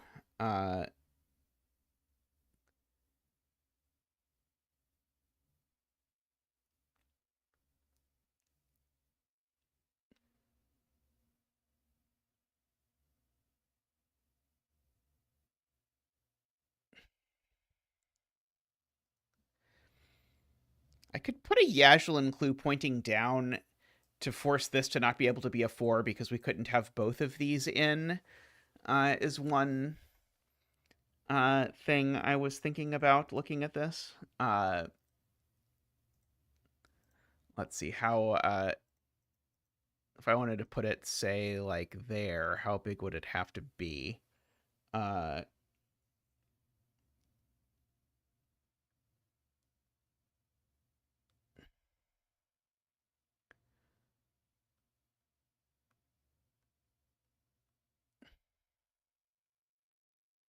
I do know this row has a 4-way that I still haven't necessarily found as well.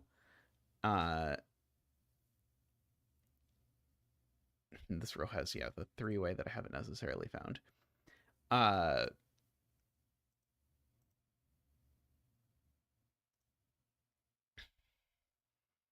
just like a 2 down here would place the 4, albeit not necessarily in the most satisfying possible way. And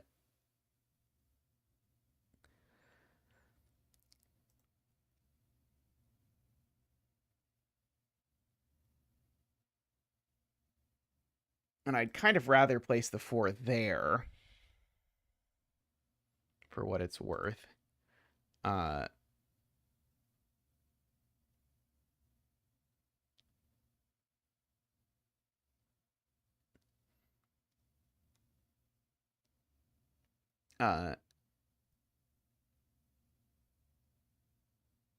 Yeah, 0 T's in column 2 will give us this, although I think it will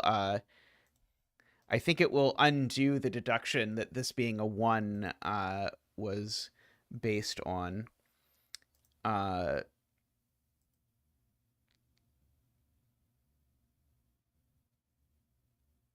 see.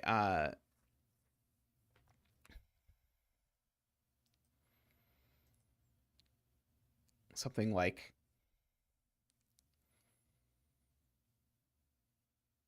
2 corners in this row or 1 line in this row or something. Let's see. We do have a lot of sort of dangling clues waiting to sort of resolve at the moment.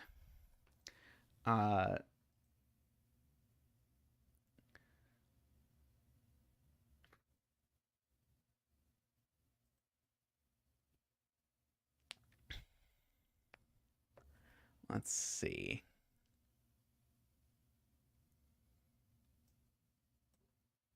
I'll put straight down there.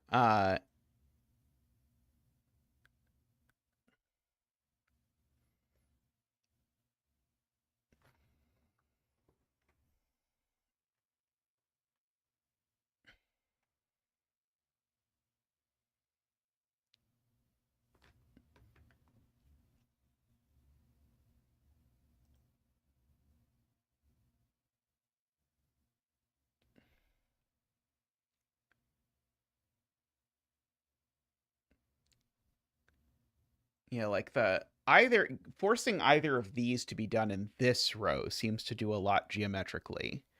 Like I can either make this connect up or make this connect over, but I don't immediately see what to do with either of those.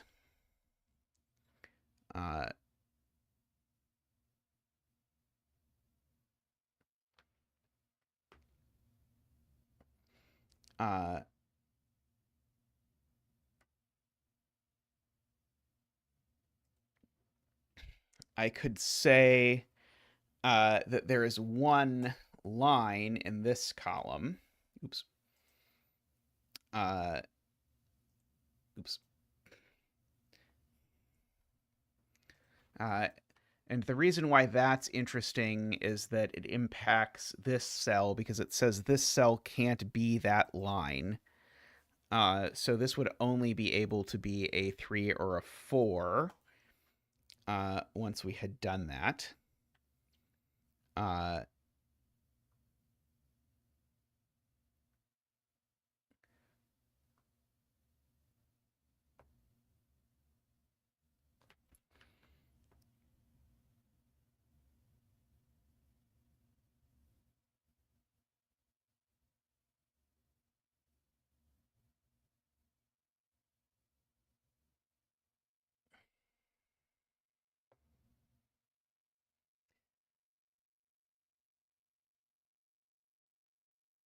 see. And if this is a 3, then we get the other of those down here. But if this is a 4,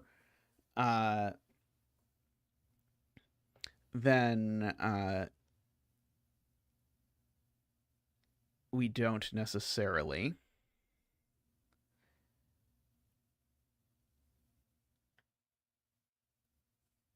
Yeah, maybe that doesn't quite do enough as is. Let's see. What else can we do that is more potent?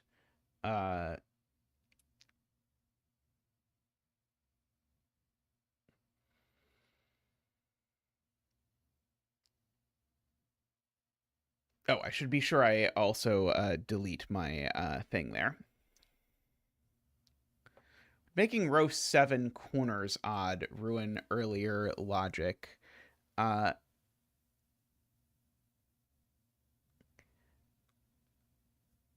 don't think so.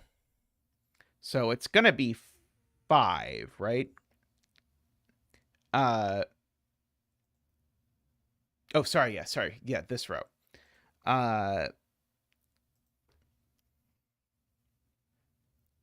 Actually, it might, because it would pretty instantly tell you that this couldn't be a T. Although maybe knowing that required that earlier. Yeah, probably not, actually. I think that actually did require a little bit more. So we'll put 3, 5, 7, whatever it turns out to be. And so that, again, says this isn't a T. And this isn't a T. So that will force that to go like that. And it will place this blue because it basically this can't be black or it will force a T that goes the wrong way. So that will be black. This will be blue. We'll get our line straight through there.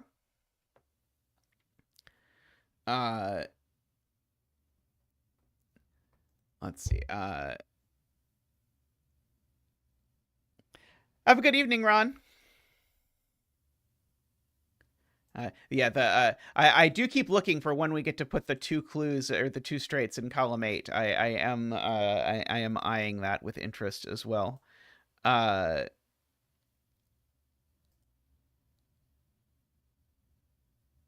see. Okay, so notably, I guess I know both of these are 1 or 2 as well.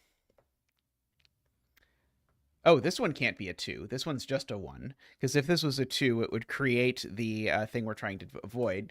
Because, in fact, actually, what I actually know is I know that this is done. Because, again, the T in this row is not horizontal.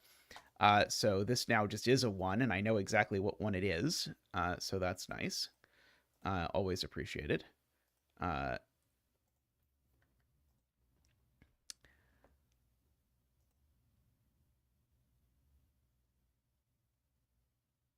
Only this can be a vertical T, right? This is the only cell now that can be a vertical T. I agree. So this is going to be our vertical T. And it now has to go that way. So this is a 1 again going that way.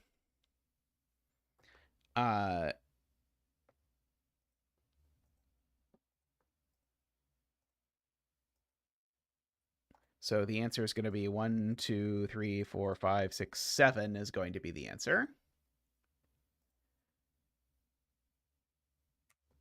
Oops.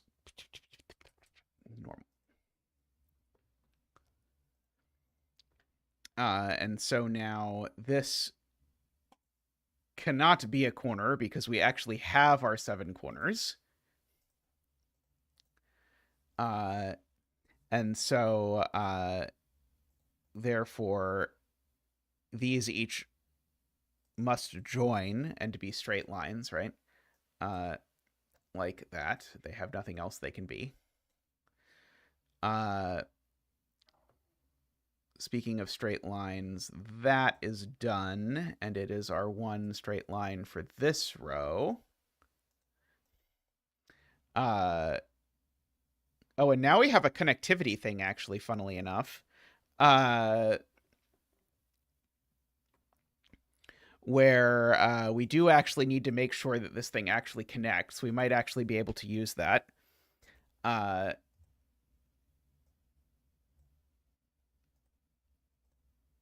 see, that's in. These are double green.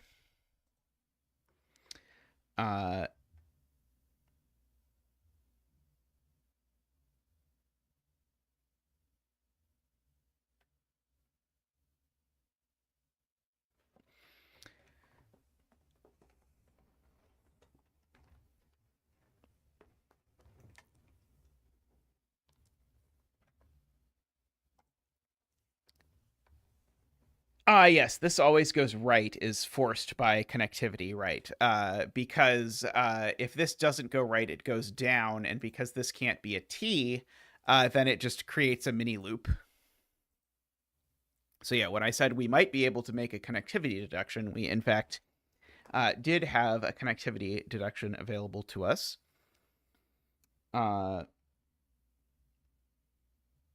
Like that.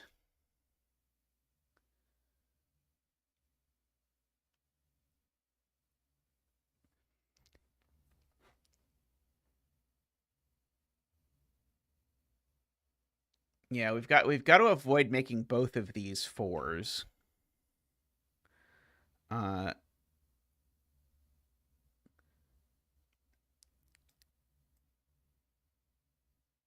So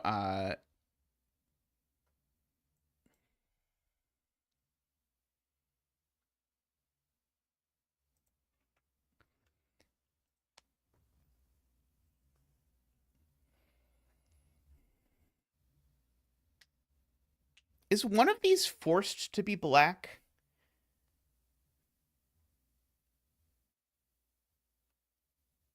I don't think so. Uh,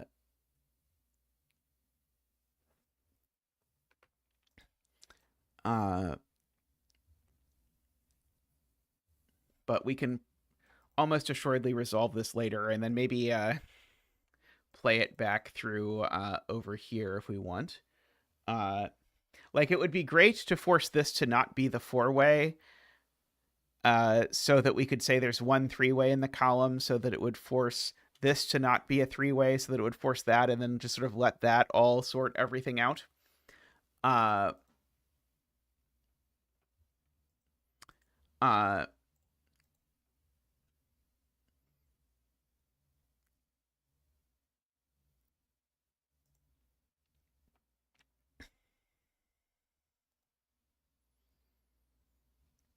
uh,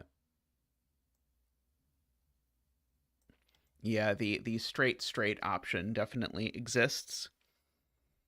Let's see. Yeah, we know there's one four-way in this row. I'm just recalling what are the clues that we have not yet used to make sure that we do not violate any of them.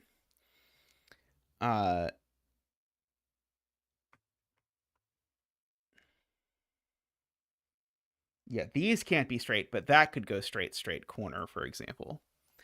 Uh,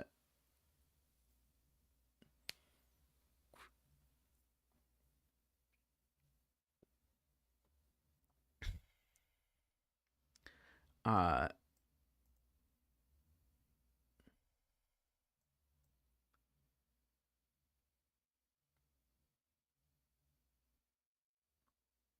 just make this a. If I do make this a straight, then this has to continue over to there. This is now done. But I think that still doesn't resolve what happens here at all, right? Unfortunately. Uh,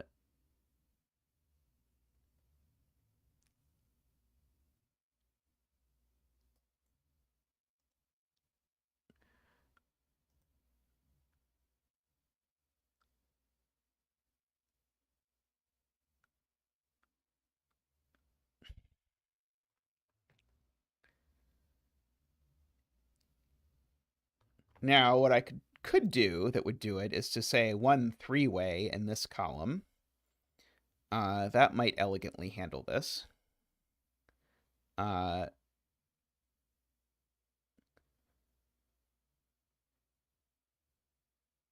least force that to be the 4-way, force that to be a 3-way. I think there's still then 2 ways to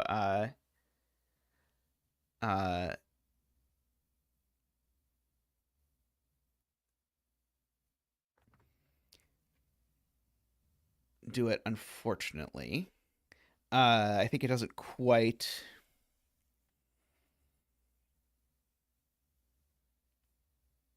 Let's see. And if I say 1 3-way in this, oh, sorry, it would need to be 0 3-ways in this column. 1 3-way in this column would work for forcing this to be a 4-way. But forcing this to be a 4-way, unfortunately, doesn't quite specify exactly what happened over here.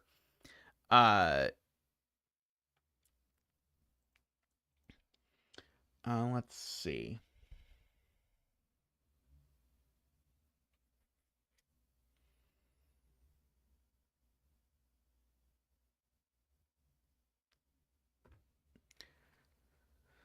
What else can we do? We don't have any clues in this row yet.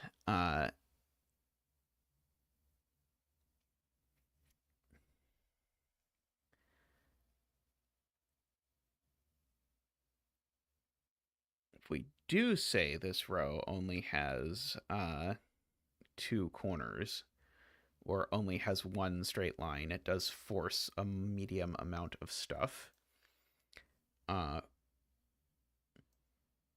Actually, like this column, we can try putting a 2, say, there. That will well, it'll force that to be a T at least, and it'll mean that this has to go left or right, which is maybe not quite enough to be worth writing home about yet.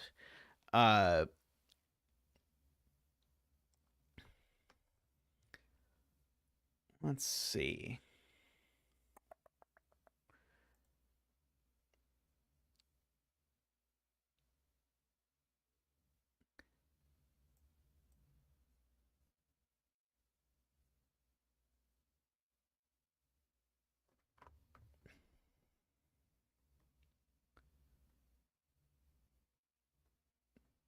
Is it good enough if I put a clue that forces row 9, column 2, or if that it forces one of these 2 to be empty? I don't think so.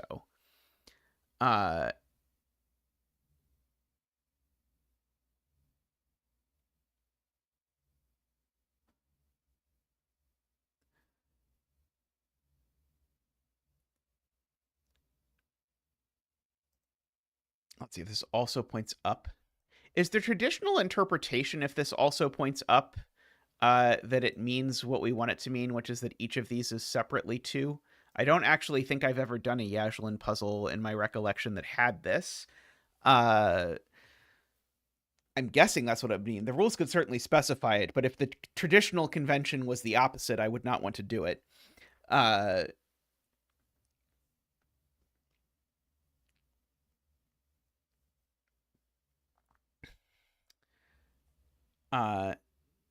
Yeah, I think that's probably how it would get interpreted. So that would get us, sorry, helper X's hanging on there.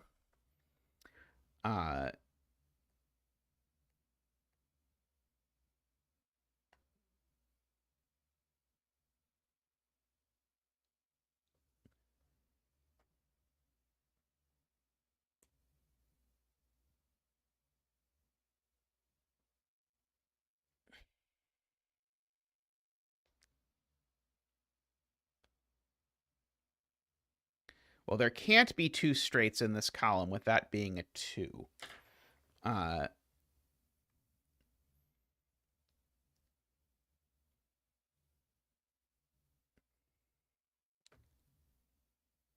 Uh,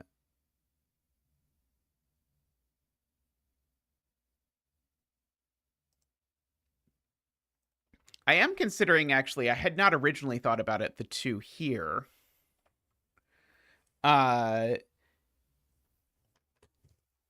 If we just put the 2 here, it does force this down now, which is kind of interesting. And maybe we can build off of that. Oops, number 2.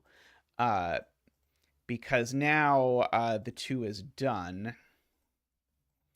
And so we've had to sort of journey around the grid to get back here. But now we know this definitely goes, oops, this way. Okay,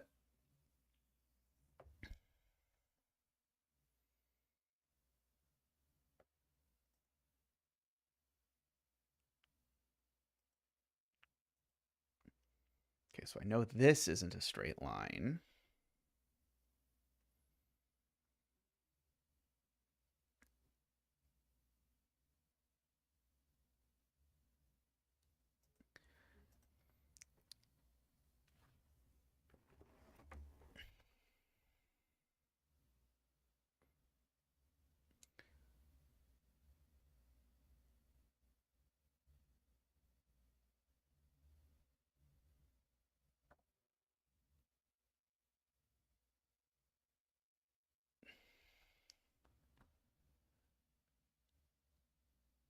Let's see.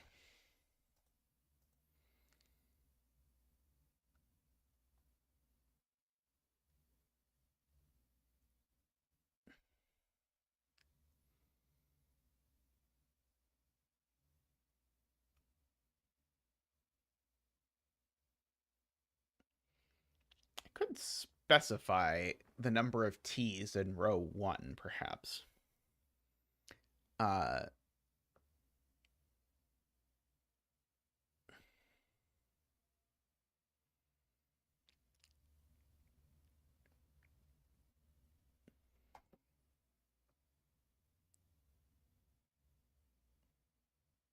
could also have this 2 also point to the left, might be interesting. That has a little bit more slack to it. Uh, uh,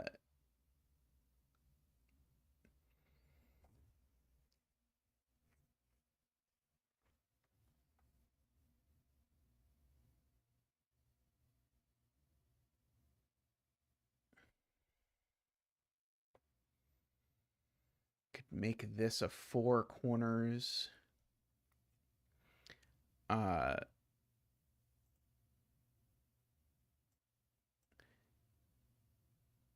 yeah, 2 in that direction.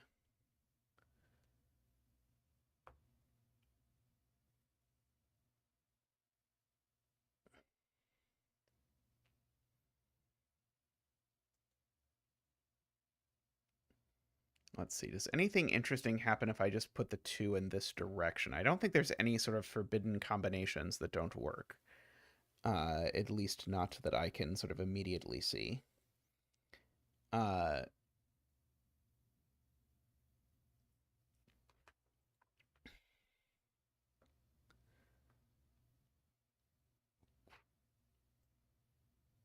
Likewise, if I have the 2's going over here, I guess I know it's not these 2. Okay, that does actually do something, technically. In the most technical of senses, I can use that. So if I come over to shapes and I say, okay, you're also going to point that way. Now, I can't darken both of these because it will violate that too. So I have to darken one of these, which means that I can put a helper X between these 2. And now that is going to rule out a few more spots where I could, for example, put a 4-way.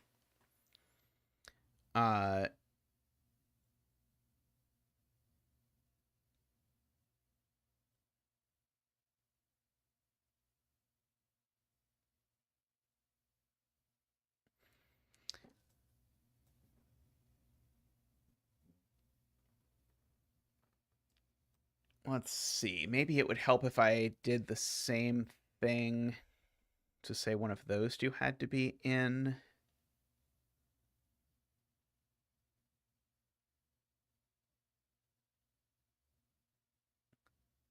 So I could maybe say 0 straight lines in this column.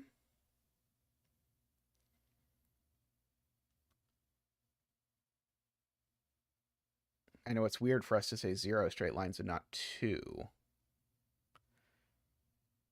That might have a bunch of impact a bunch of places, but we can try it, I guess. I'm trying to visualize it in my head. I might as well just draw it in the grid. If that is a 0, so first of all, if that's a 0, it forces this up. It forces that up as well.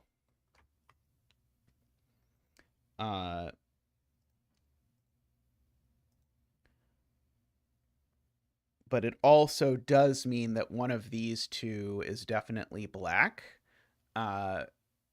Because if I don't make either of them black, then I do force that to be straight. So it gets me a second helper X over here.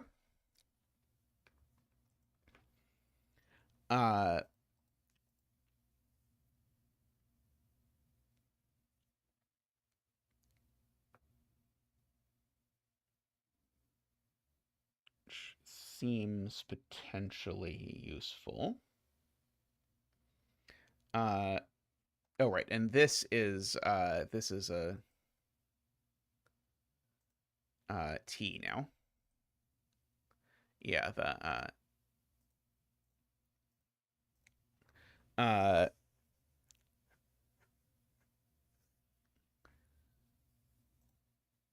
right. So this is definitely blue, is a great point. Because well, I know one of those two is black, and I know one of those two is black, so this is definitely blue. That is a fantastic point that I would love to do something with.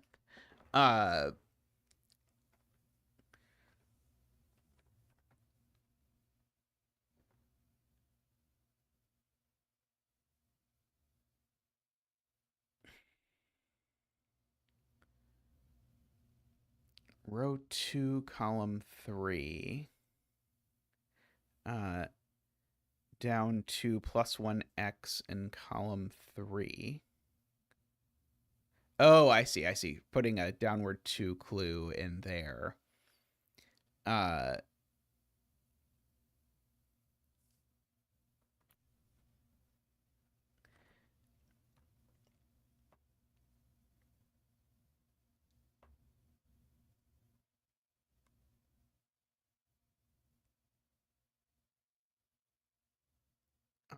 So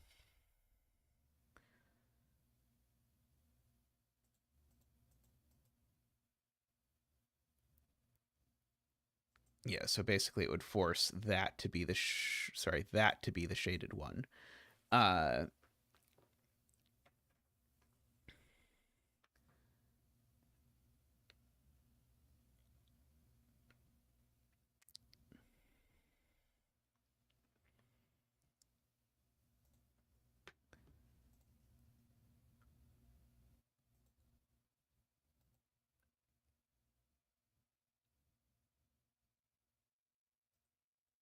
Okay, we do have some like forced exage going on across various combinations of these things. If I, for example, say that there are 2 2s in this column, hypothetically, I know we've never had a clue like that before, but if we say there are 2 2s in this column, it does mean that this can't be a 2, so this always turns, because if this is a 2, it gets me an extra 2, and then I end up with 3 of them. So this actually forces this to turn that way. Which could be interesting, potentially. Okay, and this can't be a 2 either. If this is a 2, it makes that a 3.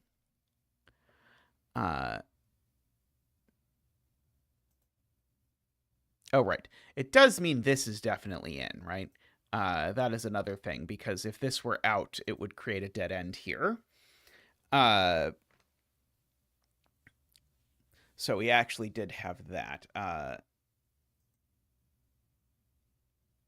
Likewise, this is in again because of the it would create a dead end if that were in. So we do get a little bit of the thing I was looking for, just not in the place that I was thinking to look for it. Okay, so this also definitely goes this way because if this were a line, it would also be a problem. Isabella agrees.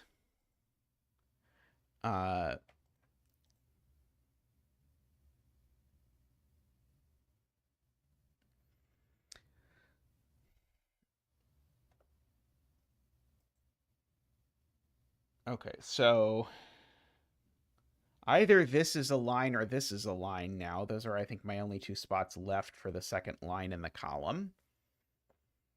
Uh,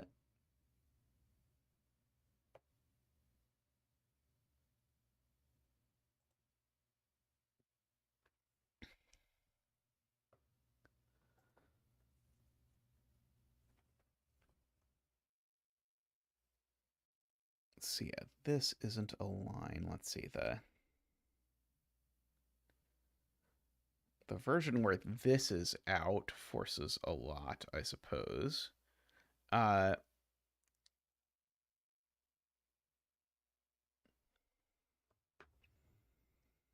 uh,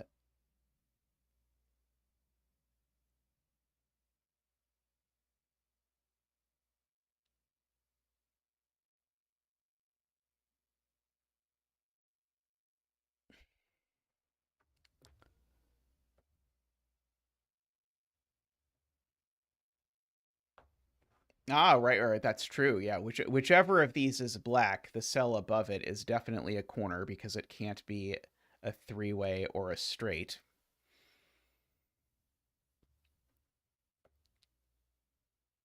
And if this is black, then the cell above it is also a thing. So yeah, so if we can force this to be blue uh, by constraining the corners enough. So we can allow for 1, 2, 3. We can allow for 3 corners total.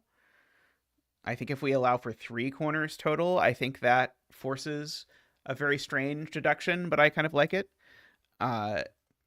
So one of these is a corner, is the key observation here. Plus, those are both corners. So that means that this cell can't be black because if it was, that would be a naked corner.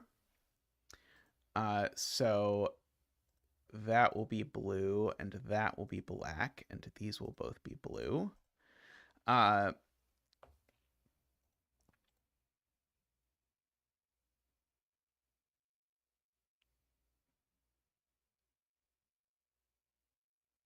Okay.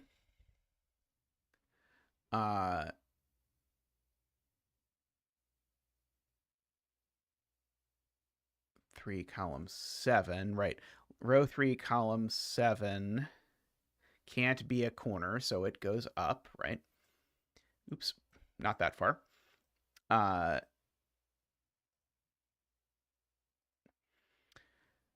uh,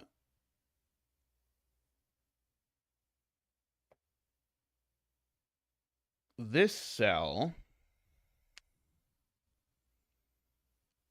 it's not a corner, so it has to go both ways. In fact, this just is a line, right? Yeah, this just is a straight. It has no choice.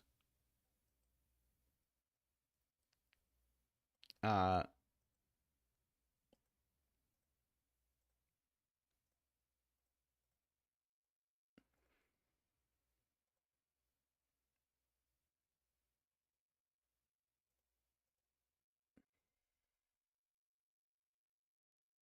let's see. Right. And so Now this horizontal segment that we have found has to connect to this horizontal segment because there's only 2 horizontal segments in the row. So we can sort of run that over there. Now, these things can only be straight again because... uh-oh, and that breaks. Oh, no. Sorry, this one doesn't have to be straight. It can be a 4-way. Right? This one has to be a 4-way is what it actually is. Yeah, this one has to be a 4-way. This one, I think, is flexible. In terms of what it can be. There are no straight lines here, so this always goes that way. I guess that has been available for a little bit. Oops.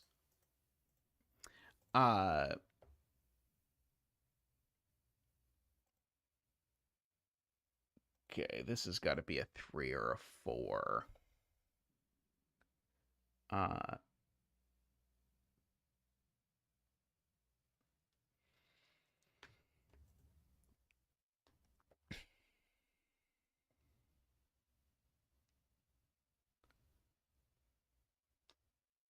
Oh, yes, now this isn't a corner for sure. Yes, good. So now this is the corner for sure. And so, yeah, this is now 4, right? This is also now a 4-way, right? Because it's not a straight line. And it's not a 3-way because it would go the wrong way. So this is a 4-way, which in fact resolves our whole deal over here.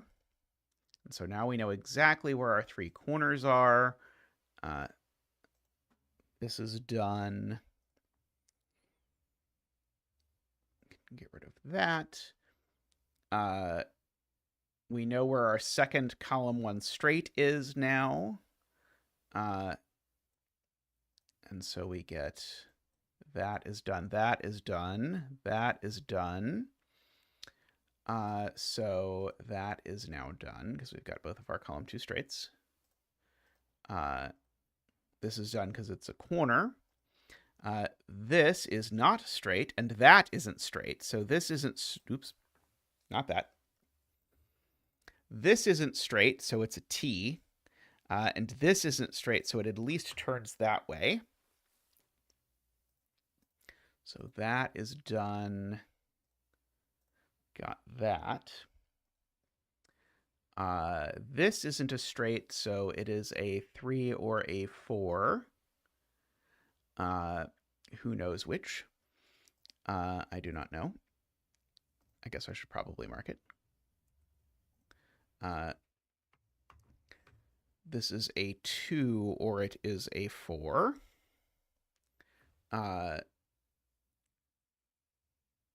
I don't think I know much about which yet. It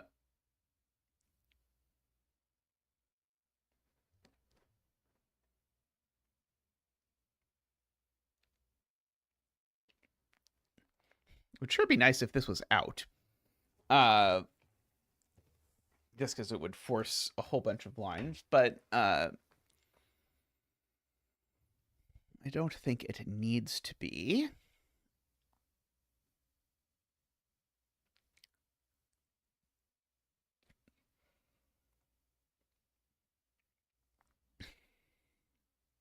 Let's see.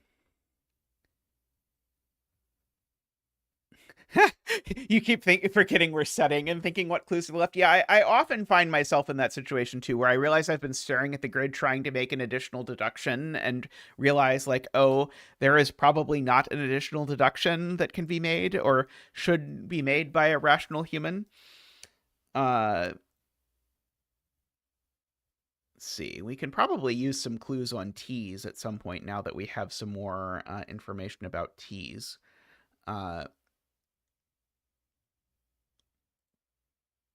Like 1 T in this column will clean up a lot of that column, I believe. Either that or it'll break one of those, because that's Oh, sorry. It's not 1. Thank you. There's already 2. So it should probably be a 2 if it's going to be anything. Okay, so the 2 are done, though. It's my terror is that I'm going to publish a Ubon puzzle where the count is wrong for one of the clues because I miscounted the T's or something like that. But that forces we know 1 breaks. We've proven that 1 breaks. Yes. Okay, so that is done. I was thinking that told me that this is done, but it doesn't because it could be a 4-way.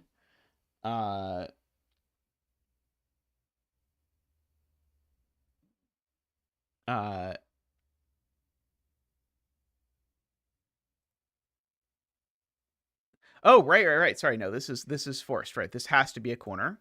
Sorry, it has no choice. Okay, that has to be a corner, which means this does have to be a 4-way. Oops, I got over eager there. So yeah, so thank you. Yes, the naked singles can be tricky to find. Okay, so that probably means that this needs to grow somewhere at some point in time. So this is going to be a 3 or a 4. Yeah, we've got our little infinity symbol here. Yeah, very cool.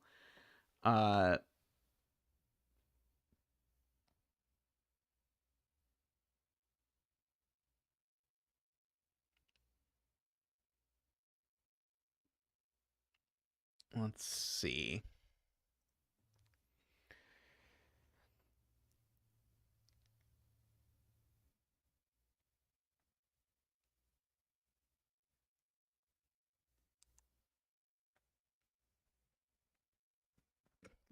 No T's in column 7. Let's see. I should probably do a quick scan. I don't yet know where this 4-way is, right? It could still be here. I think it could still be here. I think it could still be there. I do need a vertical T in this column, and it's either going to be here or here. One of those.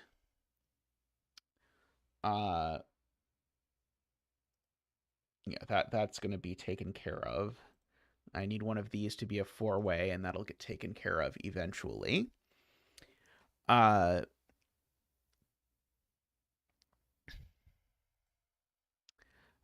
see. Let's try Martin's suggestion of no T's in column 7.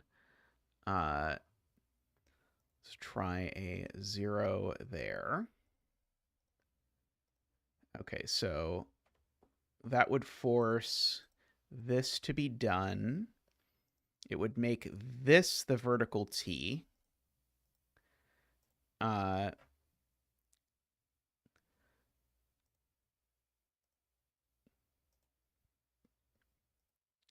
This would be blue. This would be done.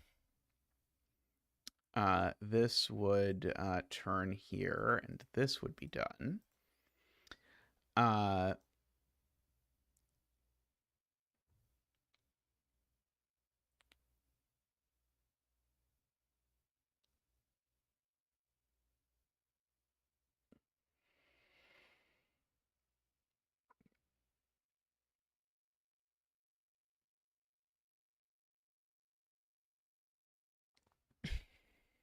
Okay.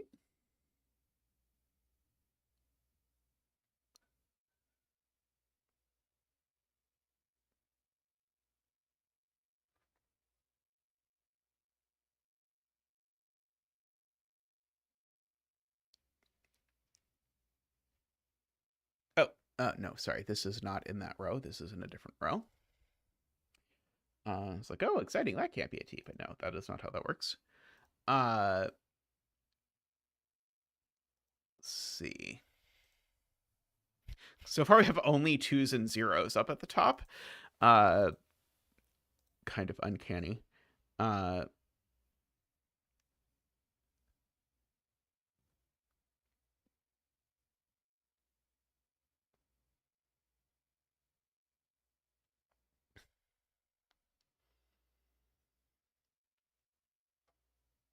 put like a 2 corners in this column, or this column.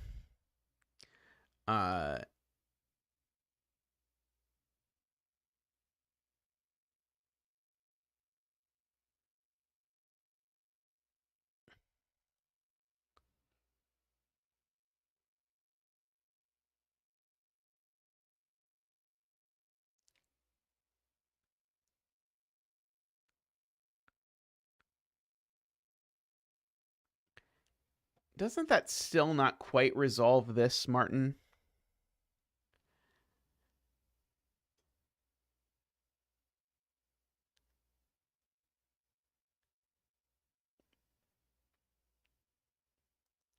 No, I might be convinced there's a downward 2. Downward 1 here does. So if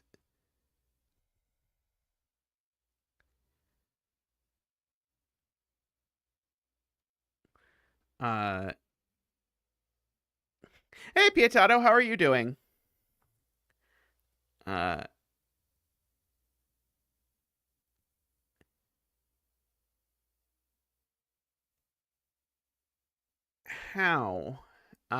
does it end up sorting this out? Row 5, column 10.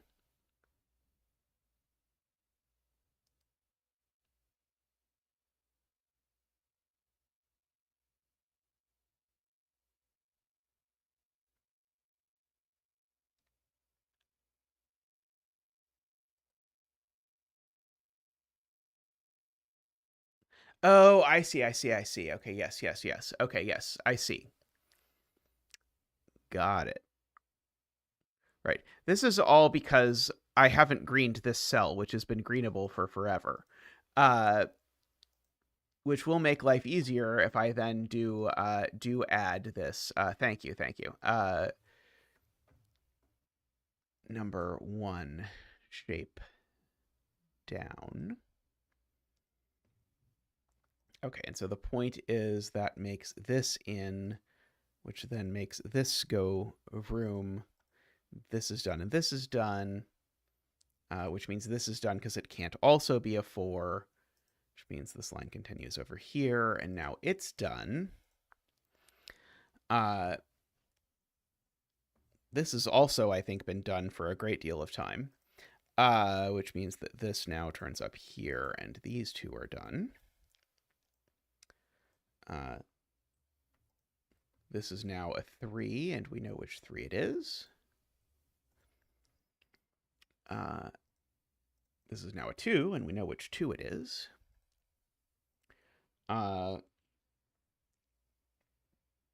Hopefully this 2 is done. It is.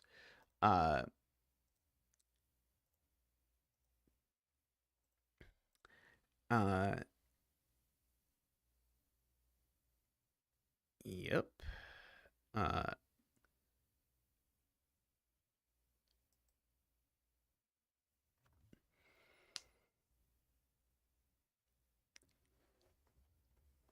Let's see.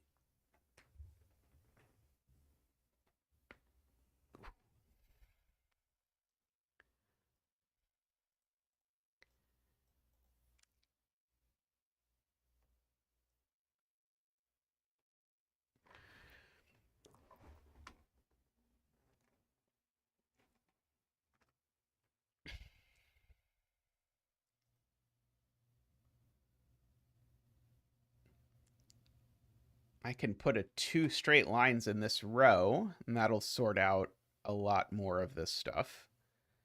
In fact, it'll sort out a lot more, I think. Because now those 2 are the only ones that can be straight. And so that'll force that to be done, which will force that to be done. But now this is forced to be done as well because of that. Because it can't be a 3 by the row clue.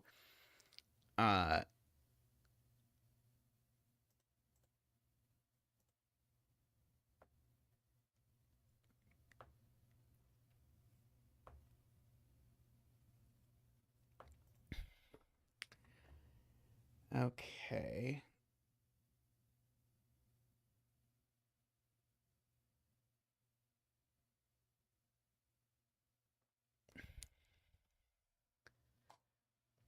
I do know that this sells only 1 or 2, if I ever want to take advantage of that.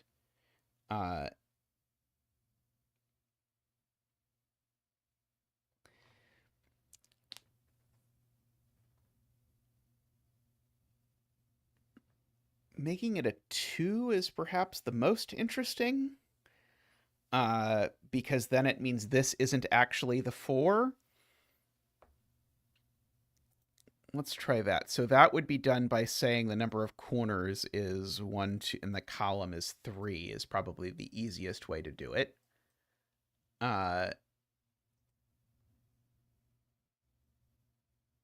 Wait, that can't be right.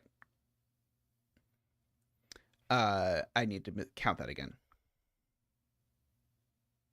Oh, right. Sorry. Yeah, I was like, there's a parity problem here, right? This is a corner or this is a corner, right? I know one of these two is a corner.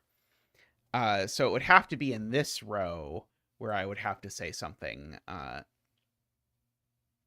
in order to force it. Yeah, these are a 1-2 pair is a good way to conceptualize what is happening.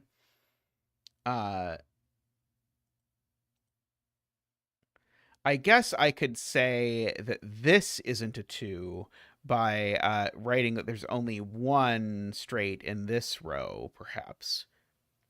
That would that might do it.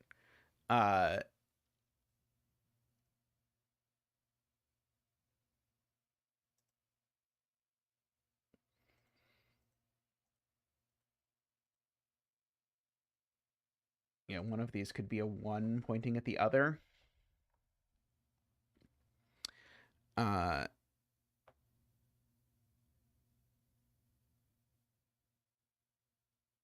think that breaks because I think I need one of these two to be in. Oh no, that can still be the 4. Sorry, that can still be the 4. You're right.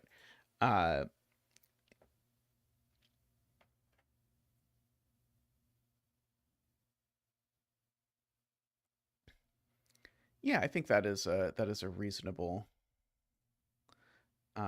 thing to try. Shape arrow. Okay, so that would make this now out. Oops. Out. Oot. Whichever. Which would now say, now the only place for a 4-way in this row is here, so that's the 4-way. Oops. This is going to de-Sudoku-ize that. Mark that that is done, and this is done. So that's done. This line continues through here and through here. So those two are done. That's done because it's a corner. This is also a corner. So it's done. This needs to connect to something.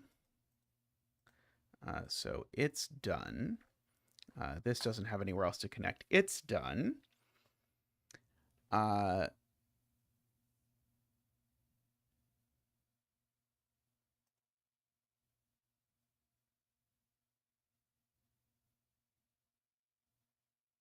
Let's see. And then we still got to resolve a couple little ambiguities to finish things up.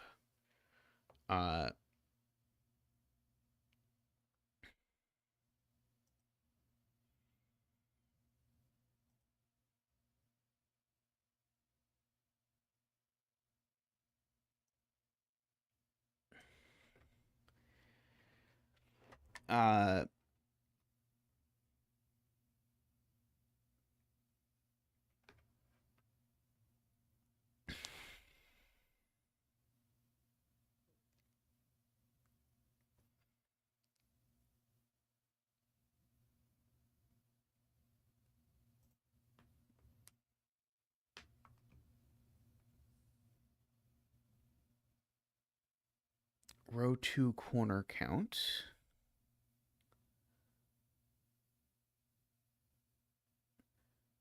Let's see, I was trying to see if there's any way I could sort of stack these together, but I think these are all totally unrelated. Uh,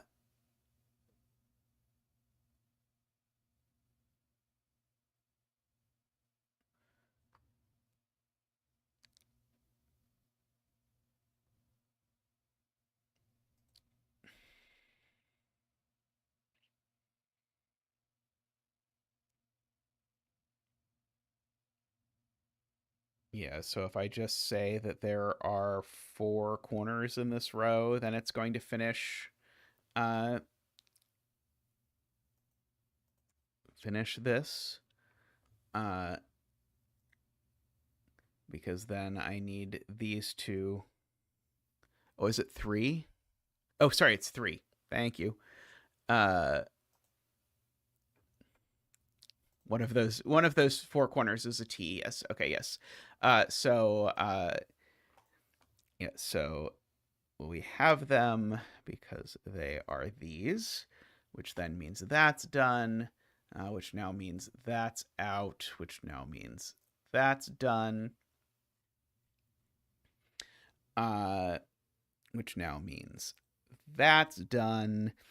And now we've just got to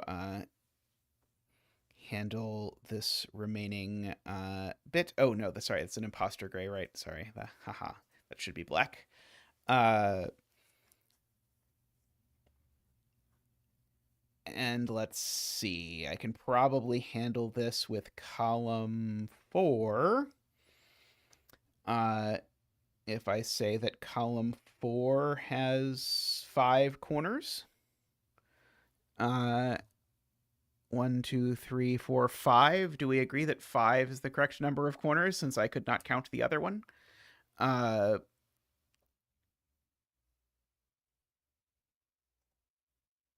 think so. 1, 2, 3, 4, 5. Yep. Okay. Oops. Not that. That. Okay. And so that makes all the rest of these green, which then makes that green, and then the puzzle is hopefully done. Although, as always with these, it is worth it taking a second to like double check all the clues that make sure they're at least all satisfied. 1 black in this direction, 1 black in this direction, 2 blacks in that direction, 2 blacks in both that direction and that direction, 3 blacks in this direction, 2 blacks in that direction. Let's see. There's supposed to be 2 straight lines. There's supposed to be 2 straight lines. 2 4-ways, no 3-ways, no straight lines of any description, and 5 corners. Yep. No clues. Okay, 2 T's, 1, 2. No more. 2 straight lines, 1, 2. 2 straight lines here, 1, 2. Let's see, 2 corners in this row. 2 straight lines here. Looks right. 3 corners. Thank you, Emma, for saving me on that one. 1 T here. So that one, and 3 corners. 1, 2, and 3. 1 plus. No T's. 1 straight line. 1 T. 7 corners. 1, 2, 3, 4, 5, 6, 7. 2 of those. And 0 T's. Okay, that looks it looks like that doesn't at all prove that we have actually like done or that the puzzle actually works, but it at least proves that the puzzle meets the requirements set upon it. The blank grid looks appealing, I think. Nothing too bad. Do they usually have like a bold black around these sort of given ones, or should I leave it? I think it's okay if I leave it, but I think usually they put a bolder black around it. Okay, and let me send myself a copy of this just so that I have it for later when I am going to work on this.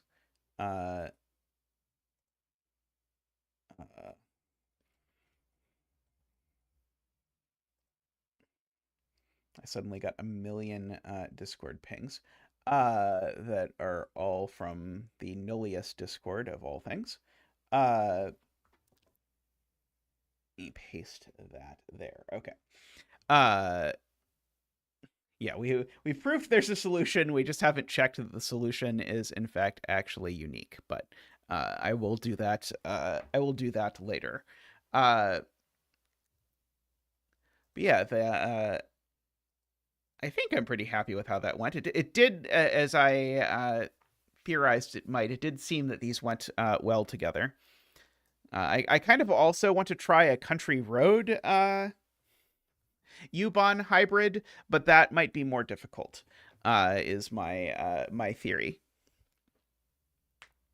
Alrighty, but I'm going to take a quick break, and then we could actually solve another puzzle. So I'll be back in just a moment with more puzzle time. So see you all in just a moment once I find where the Be Right Back button is moved to. There we go.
All right, welcome back.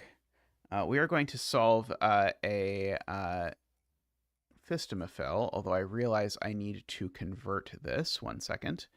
Oh, sorry. I think Tristan has already converted it for me. Yes, Tristan has already converted it for me. Okay, so this is a Fistamafel pencil puzzle hybrid. So let's see if we can figure it out. And we have the LMD page to look at if we need to.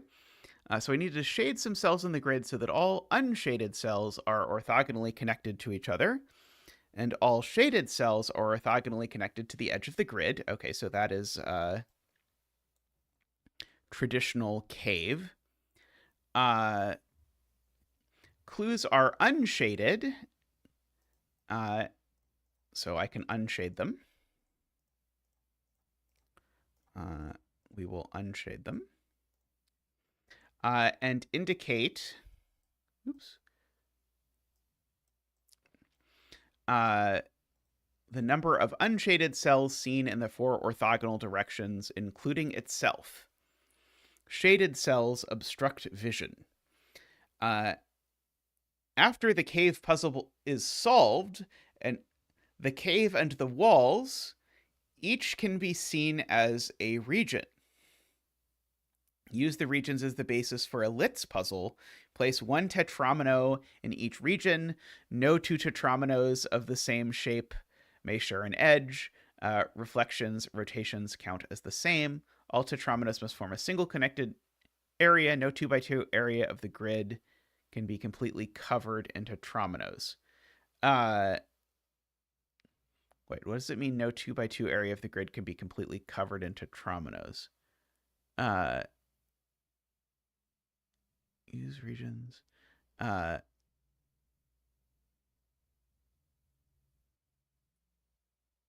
Oh, sorry. Place 1 tetramino in each region. Sorry, I've forgotten what Litz is. I was trying to tile it with those rather than think. Okay. So cave time, I suppose. Let's see. So I don't know if we're supposed to like solve this simultaneously or not. Or if it sounds like we're supposed to solve it sequentially, but I'm not sure if that's actually what I should be thinking about. Or if that is just a function of how it has been translated. Yeah, all shaded areas must be at least of size 4. That's certainly true.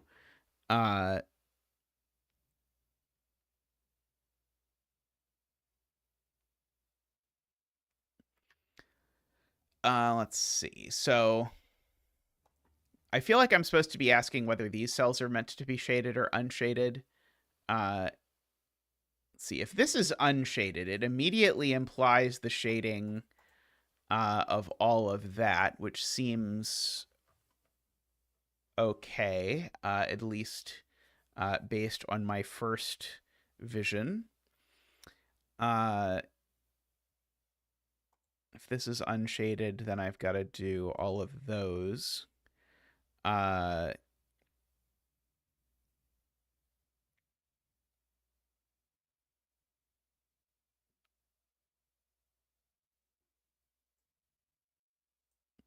See, Paulfly says this can't be shaded.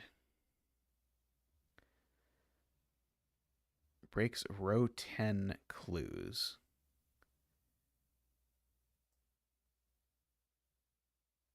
Ah. Yeah, so if this is shaded, it gets out, and then we go 1, 2, 3, 4, 5, 6. That doesn't work. So yeah, so this is always unshaded. Agree with that. 1, 2, 3, 4, 5, 6. Okay, basically the 6 can't get all of its clues horizontally, so that cell's always unshaded. Because of that. And so this cell needs to be unshaded because it can't fit a tetramino. And so now these two are shaded, and this is also shaded by our magical no checkerboards rule that comes with caves. I mean, no checkerboard rule. The no checkerboard consequence. 3, 4, 5, 6. Okay, so that is all forced. And now this 5, it needs at least 1 green cell up there. We remember that our gray regions need to have at least room for 1 tetramino in them. So it needs to grow. Can this all be green? Annoyingly, I think this can all be green. I was hoping that this couldn't all be green so I could force there to be tetramino coming out of that area, but I don't think it works that way. Let's see.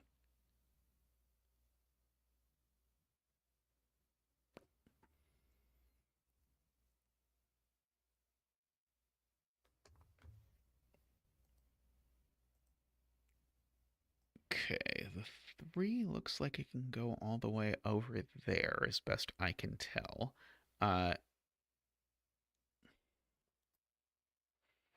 Yes, okay, yeah, the 8, if it doesn't grow right, we could get to 5, 6, 7 at most, because it can get at most 5 vertically and at most 2 more horizontally. So yeah, so this always takes that cell as green. Which now means that there is cave tile down here, because of the 5 now. So one of these two at least is gray. Or that one, sorry. One of these 3 at least is gray. Now, the question is it possible that the gray entirely lives down here in this 2x3? Because otherwise the gray would have to get out through there, which would also be very interesting. Let's see. Like, if that's green, then I think the shape of this is more or less forced, because that becomes, if this is green, that becomes gray, and we have to leave the green connected, so I can't do that, and so basically that's forced to be taken, and so I end up having to do either that or that. Those are basically my only options, I think.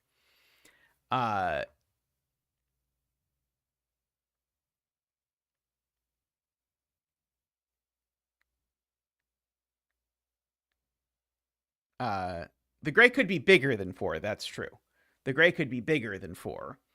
Like the gray could eat up that. I was hoping to prove the gray had to grow out through here, but I don't think so. Uh, uh, and the cave itself is one region, right? Uh,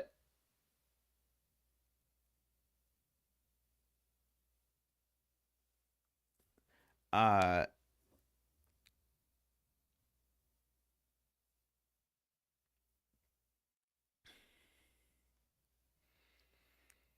is that true, Paulfly? Because the shaded regions don't touch each other. The shaded regions only touch the central region, and the central region has to have a shape in it, I believe. Uh,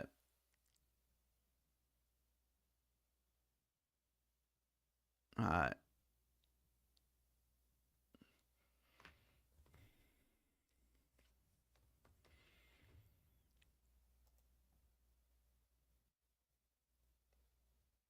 okay, I don't quite see what is happening there.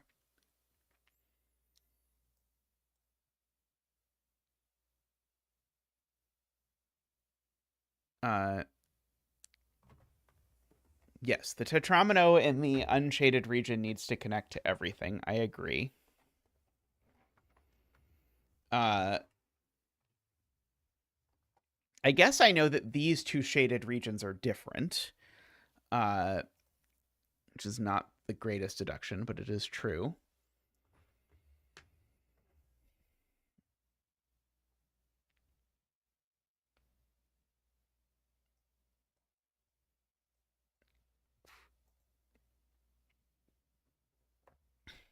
Let's see.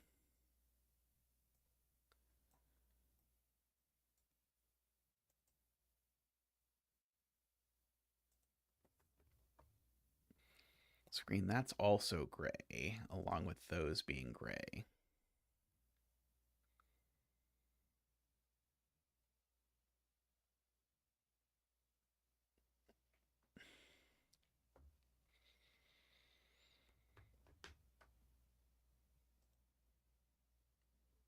Is this something about, like, if the 8 takes this cell, then we need to leave room down here. So one of these two can't be taken. So this actually needs to take one more green cell. I think that's the point.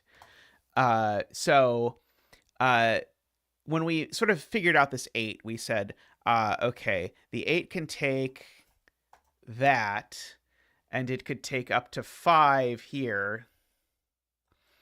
And so that's 4 and 4. That's 8. Nope, that's still okay. Never mind.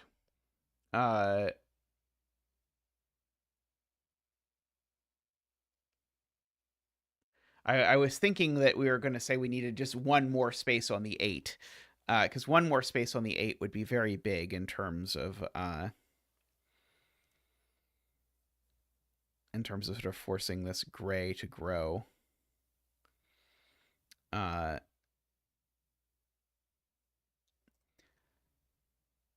But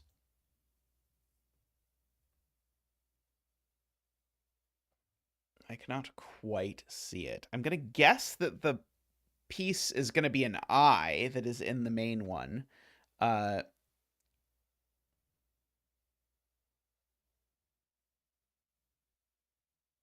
7 clue can take at most 4 cells in the row. Okay, so the 7 clue can't go that far. So the 7 clue could take those two. One above, that's 3.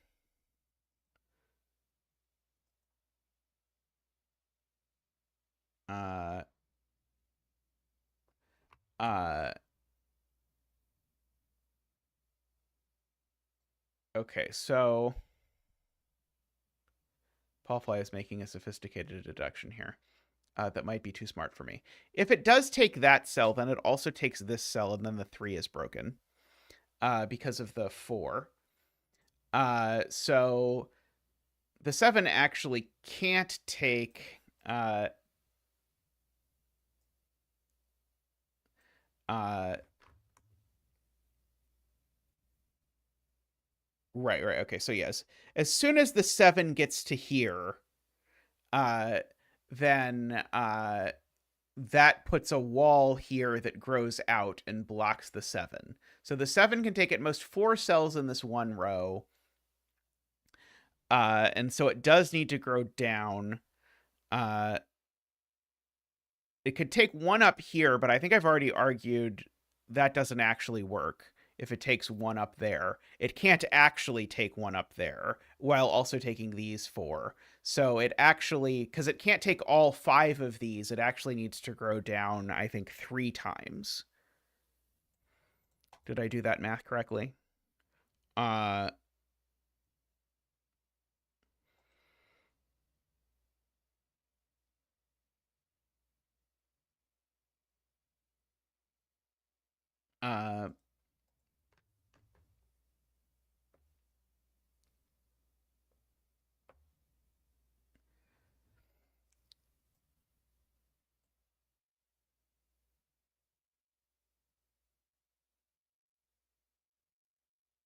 Okay, so still have our sort of like vision of like what if the 3 grows. It's like that or something.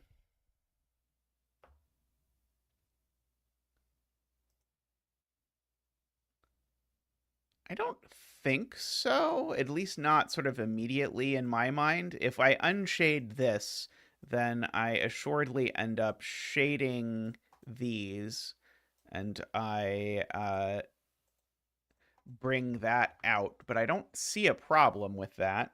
AFK, is there a problem with this I'm not seeing?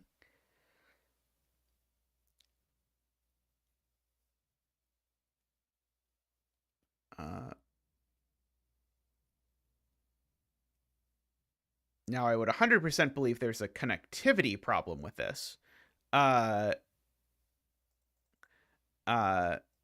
if there is, that's beyond my current level of understanding of what is happening. Like, I know that these two are different. Because if they were the same, they would cut off this piece.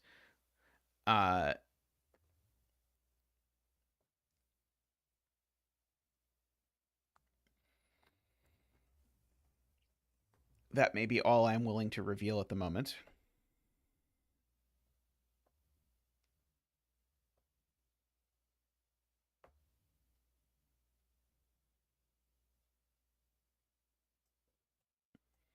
At least one of these two cells is shaded.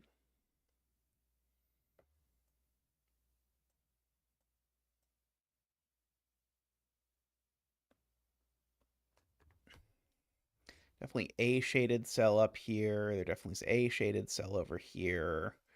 Let's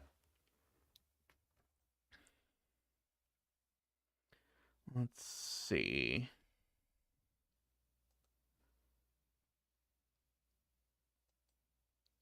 What can I do with 3 up here? Doesn't seem like it's doing much.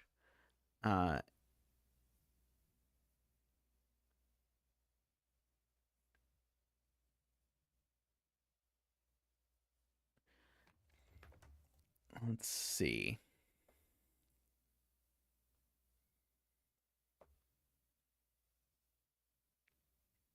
Is there something wrong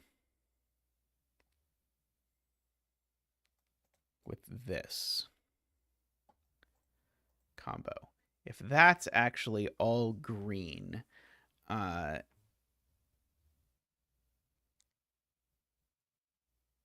does that somehow end up breaking?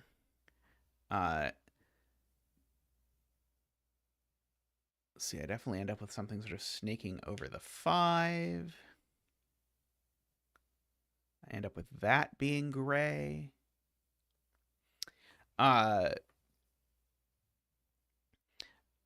So in this world where that actually is what happens, the thing I'm noticing is that causes a lot of gray right away.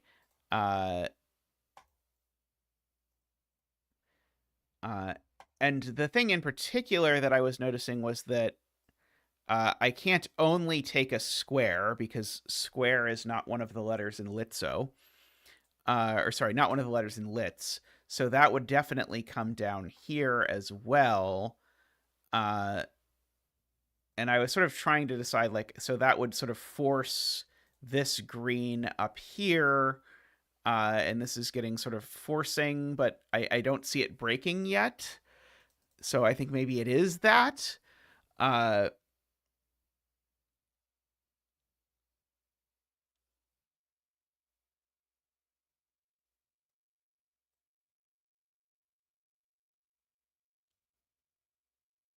Let's see. The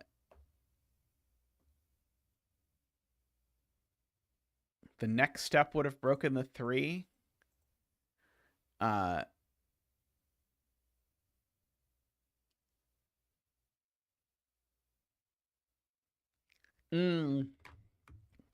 Because in this universe, I've now forced that to be black. So if I went one further, now the 3 can't get over. I have a feeling this isn't what Fistamafel intended. But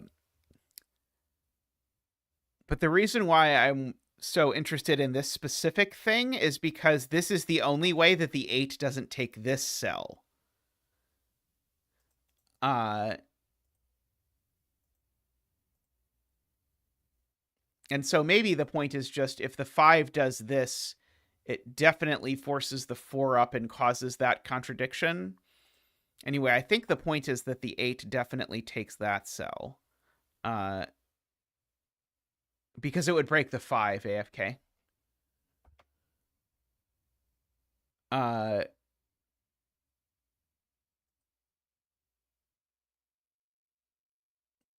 Well, if the 8's going to take down to row 10, then it's not taking the 5 at all. And now, oh crap, that's still 8 cells. In my brain, that was fewer than 8 cells. In my brain, that was 7 cells, but it's not 7 cells, it's 8 cells. Which is highly regrettable. I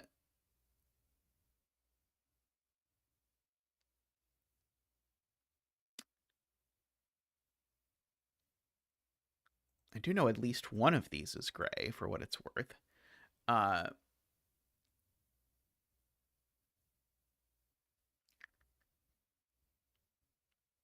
my brain lists one of the cells. Uh,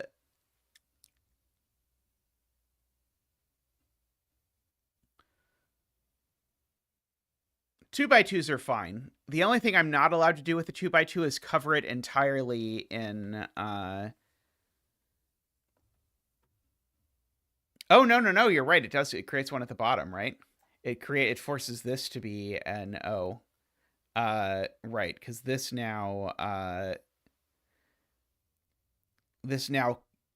has to all be green, and it breaks the 5.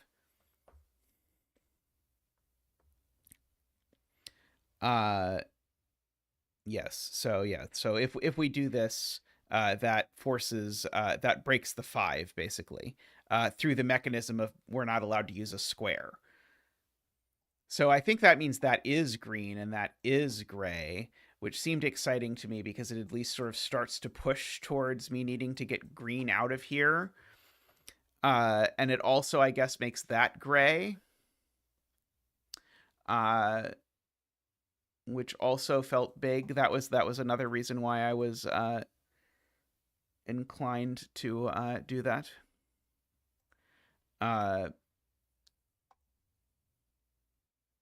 This is probably not what Fistamafel intended. Now the 8 certainly gets at most 5 cells in this column. It doesn't get any there, so it needs to go over actually even more.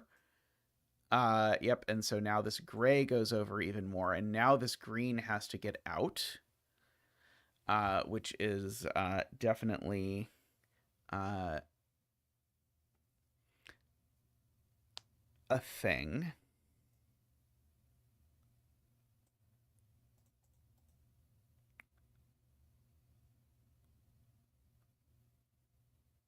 Okay. Seems vaguely plausible that this is in fact an acceptable Litz area, and that it is just that, but it could grow, of course.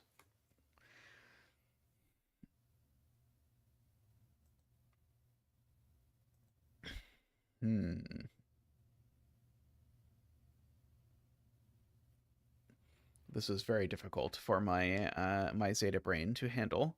The 4 does go up 1, that's true.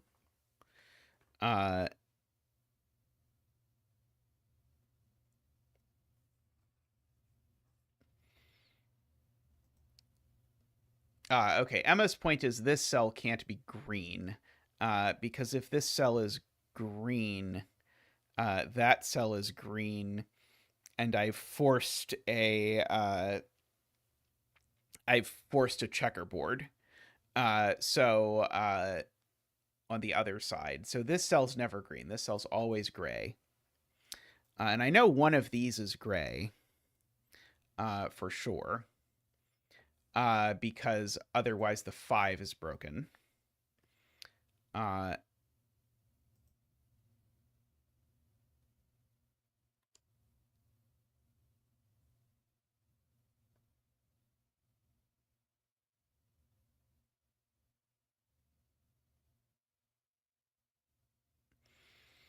don't see why that corner has to be green yet.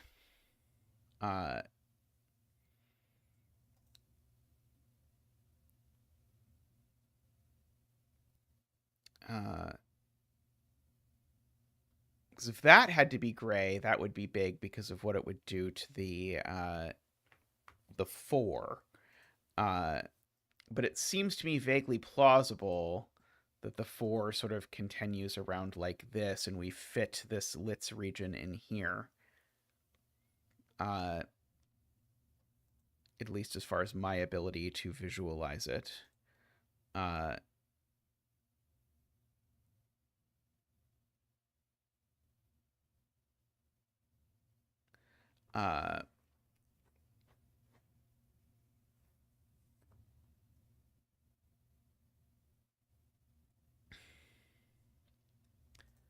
Let's see. What else can we do? Can we break that being gray somehow?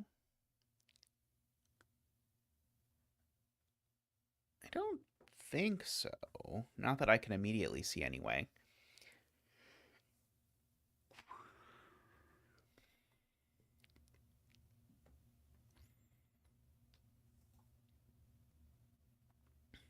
Is there a problem if this 5 goes like this? Yes, there is. This 5, and this has been true for a long time, once soon as you do the 7, the 5 can't go all the way up, because if the 5 goes all the way up, I create a checkerboard. Oh, never mind. Sorry, that's not true. Sorry.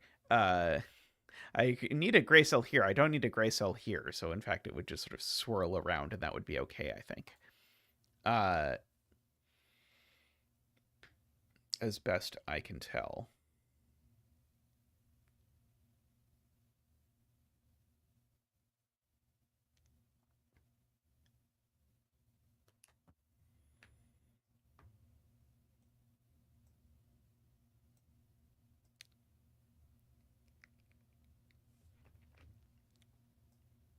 See, I'm sort of mentally mapping out what happens to the gray if I grow the green in certain ways.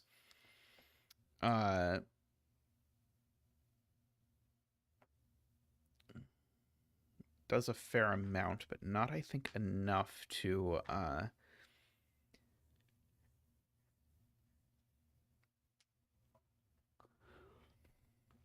matter.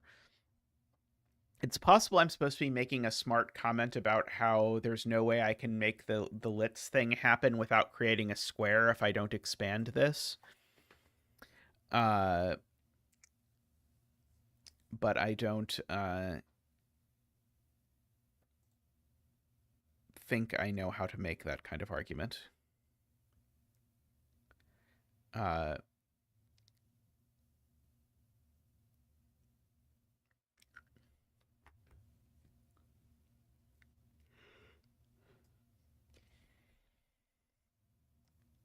If this is gray, so is this, right? Because otherwise the 4 does crazy things. So these could both be gray. What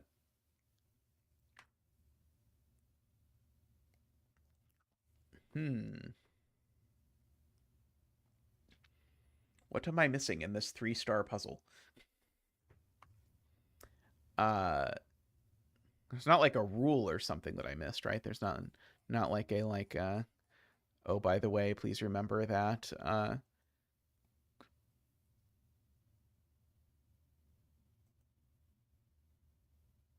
nope, I think it's the same.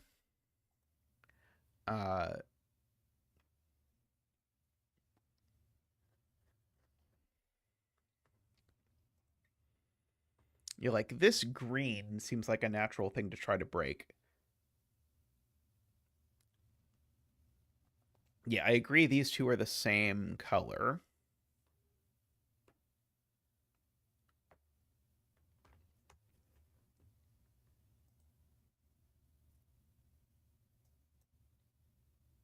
Trying to see like if there's anywhere I can use the checkerboard stuff. Like if this is green, then so is this. But I don't see anything I can do with it.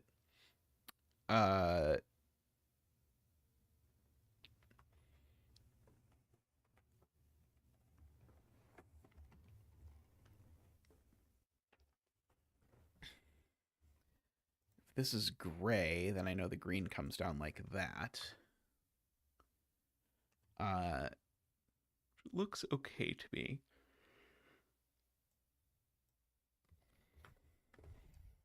This 5 doing that still looks okay to me. I could just do another monstrous bifurcation and just stick a green here and see if it breaks. Or stick a gray there and see if it breaks. Actually, maybe I think it being gray is more likely to break. Maybe I just think both of these can't be gray. I think that was what forced this 4 going up here, which eventually broke the 3. But maybe that was even more specific than that. What clue am I even supposed to be looking at here? Uh,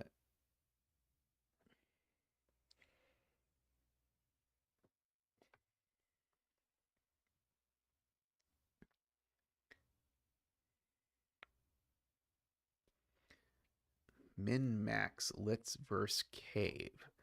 Uh,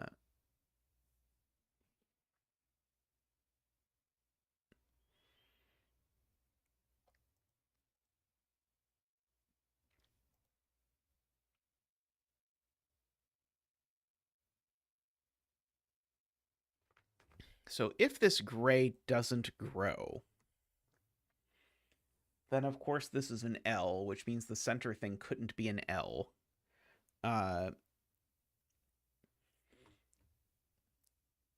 Which I kind of want the center thing to be either an L or an I.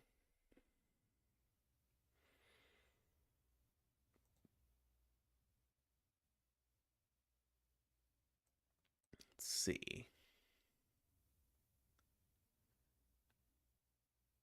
I don't necessarily know that there's gray up there.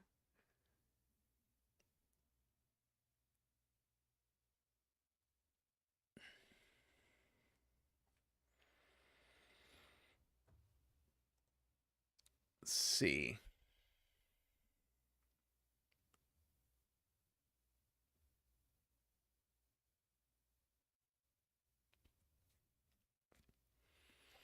Why can't the room touch more than 4, Emma?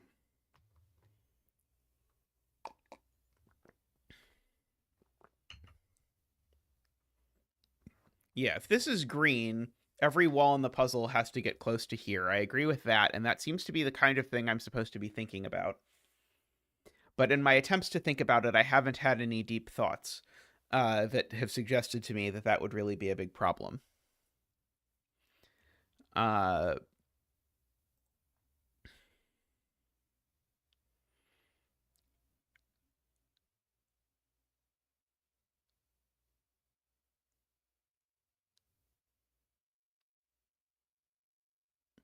Like the best I can think of is the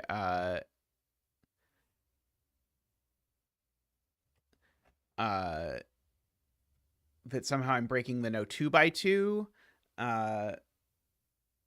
but I don't have it yet.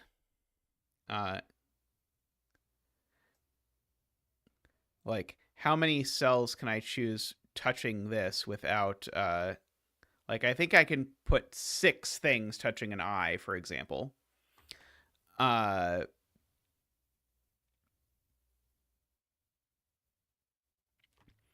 uh why can't an eye touch 6 things? Oh, because no checkerboards. Uh uh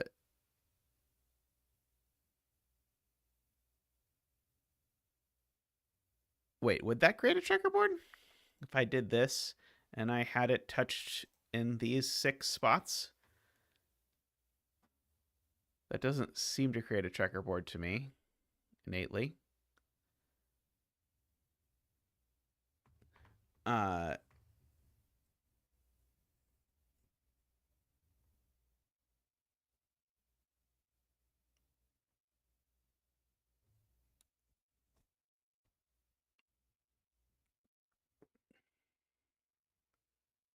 which of those cannot join if those are 6 different walls?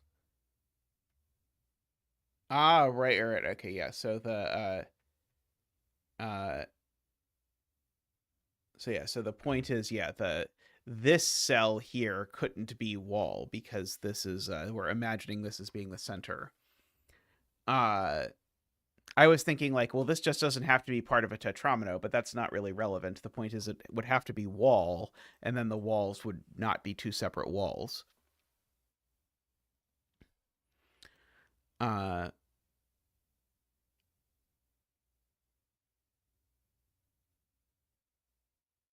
so I can't actually sort of wrap the corner here like that. So if I choose, say, to use this cell as part of the boundary, then I can't use this one, but I could then use that one, and I could then use that one. And then maybe like that one and that one. So maybe I could get up to 5. So 5-ish, somewhere in that vicinity. Uh,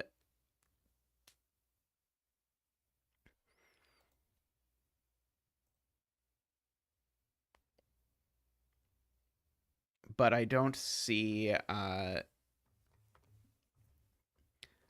don't still see how to use that, given I currently only have 3 walls. Uh, and I do know they're all different. Uh, but let's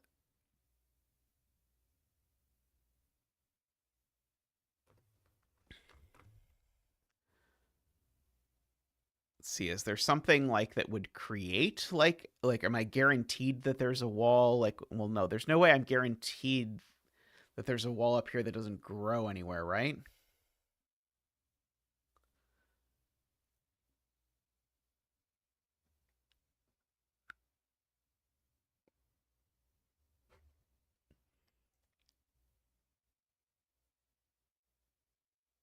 Okay, yeah, so if this is green, uh, it is true that that will create a wall here and a wall here. And the wall here can't connect to any of the others, and they can't connect to each other. So, yeah, so we would need to then sort of maximize things because we would have 5 if that happens. And we'd need everything to connect to one of these. Uh,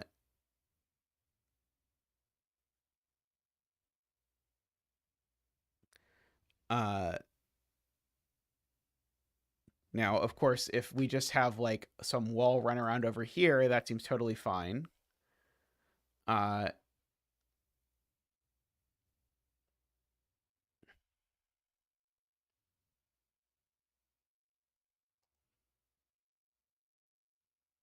this being shaded creates 3 walls.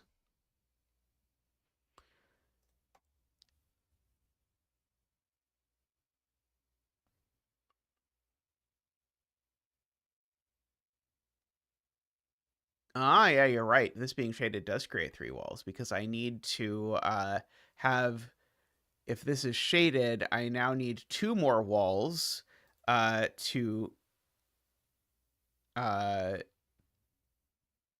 clip in to these 3s. Uh, so like 1 there, which could be the same as that one, but then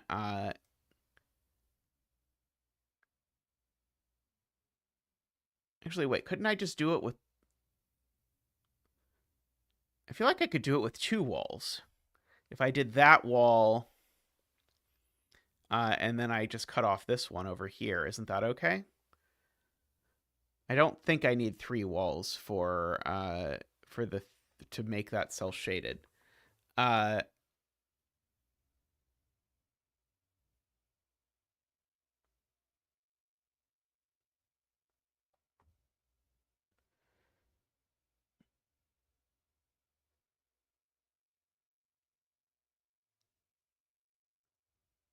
this needs another wall. Okay, so like basically what we're saying is if we break up the perimeter, we need at most 5 splotches of green around the perimeter because we have at most 5 splotches of gray around the perimeter. Which means I need to make sure that if I have at most 5 spots of green, that's 1 spot. This is a second because I can't possibly connect these in any universe, right? So that's a third if I connect those. And then a 4th and a 5th. So yeah, so I have to connect these basically. If I split these, then I end up with too many greens. 1, 2, 3, 4, 5, 6. So I can't split these, and I bet I can't split those either, because it's 1, 2, 3, 4, 5, 6. Yeah, so I can't actually split anything. So that's the point, is to think about it that way. So then we can fill in, can fill in this. So we get that and that. The green has to come out here for sure. Okay.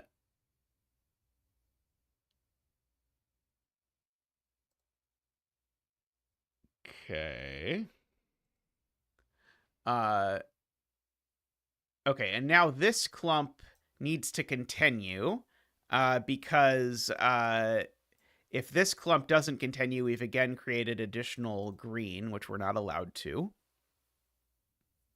This cell's always green because of the 3, so this cell is gray.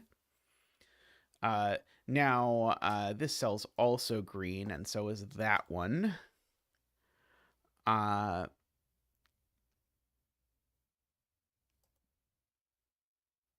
This gray needs to come down at least 1, Ambrose points out, because otherwise I've created a new segment, which I'm not allowed to.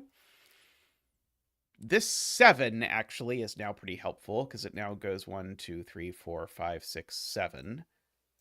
Okay, so the 7 is now done.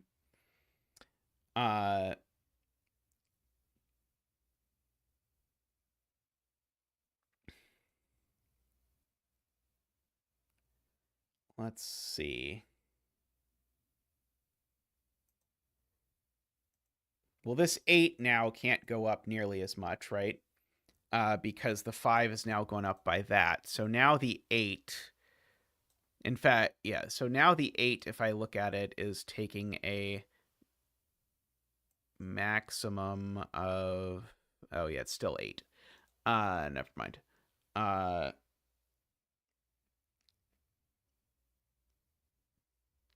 Yes, nothing can reach here, so this is definitely gray.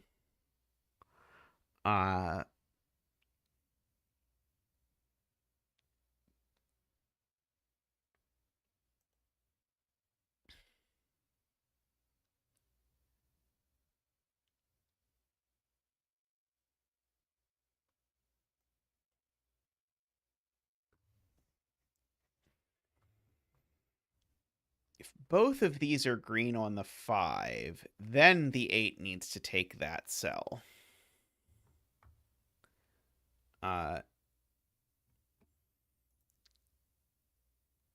I wonder if the point is that this is the closest. If this is green, this is the closest these two can ever get. I mean, that's still plenty close, I suppose. In the grand scheme of things.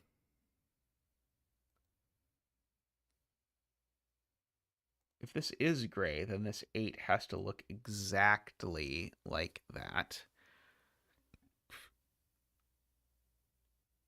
That really stretches the grays touching, though.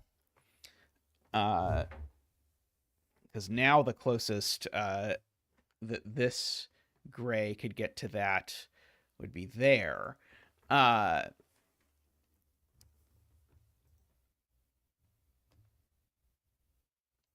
Let's see.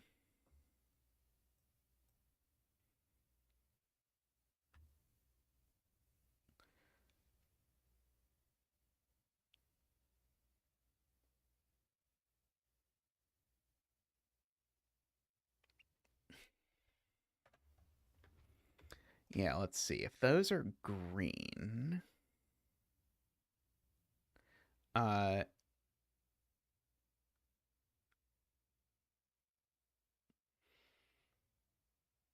it's possible I need to be more sophisticated about my thinking about how an eye really would touch this.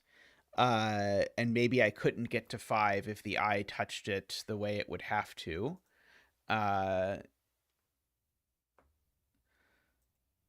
If this is green, all of that is gray.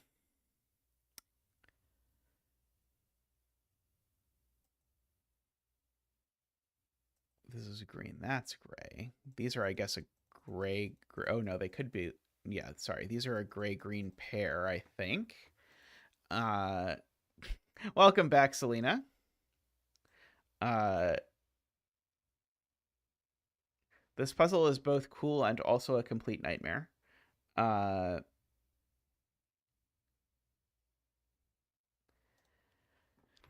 let's see.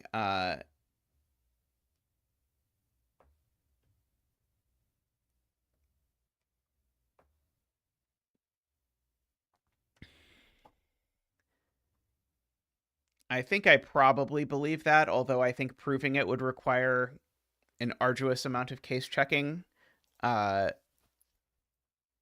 particularly by comparison to the L. Like maybe the L's actually better. I don't know. Uh, uh,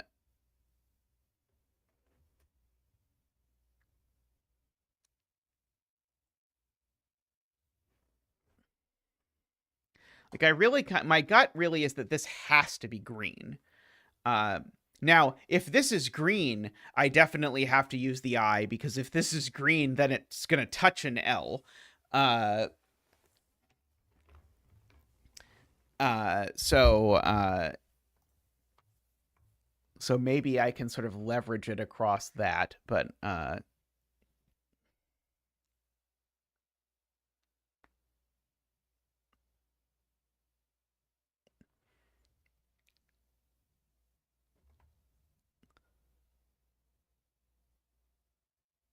like if this is green, then I could put my I like this, and then maybe I can maximize it to actually hit every gray. That seems possible. Uh,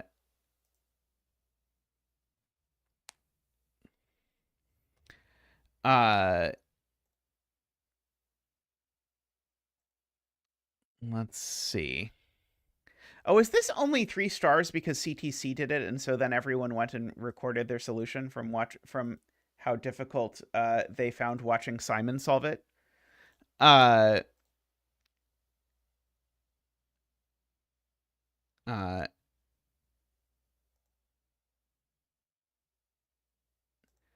if row 7, column 2 is green, we can never have the green lits touch both regions, both right regions. Uh, okay, so if this is green, uh,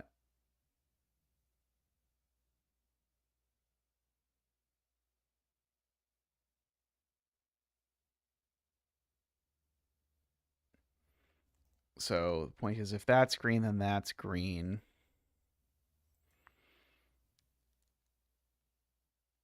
Uh, and so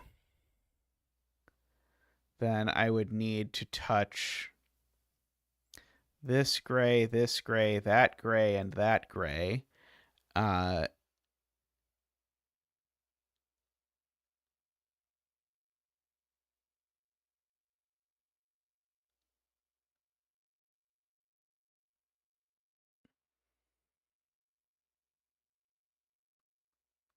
and I don't think that I could. Uh,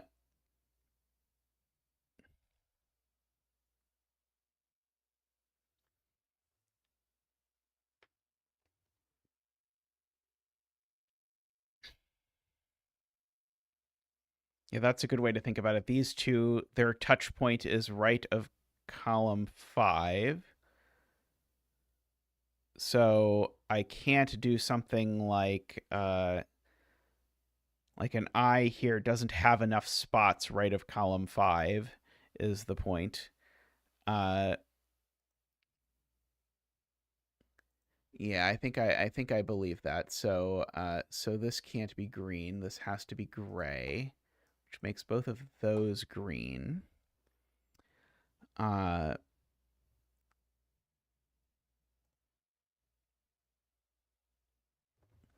Now the usual, did that do anything? Uh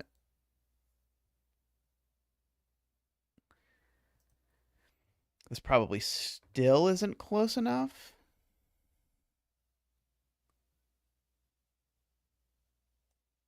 So I really do have all three of these have to actually come together over here somewhere. Or I guess maybe this one could like just get poked over there. Let's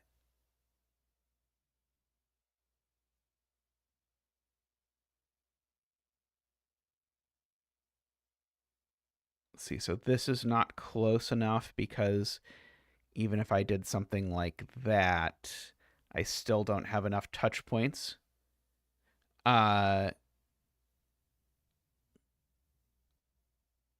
We've kind of proved it's an I.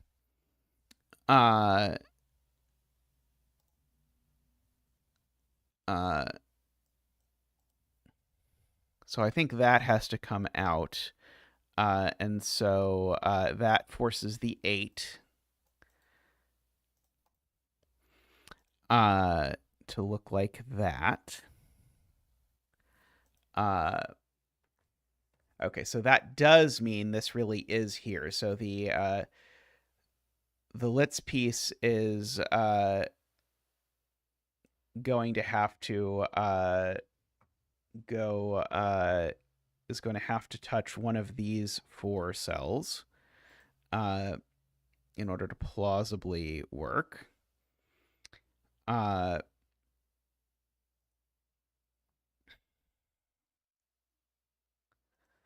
Let's see. That's a little too vibesy for me, Selena. Like if that's what I have to do, I'm just not going to solve the puzzle. But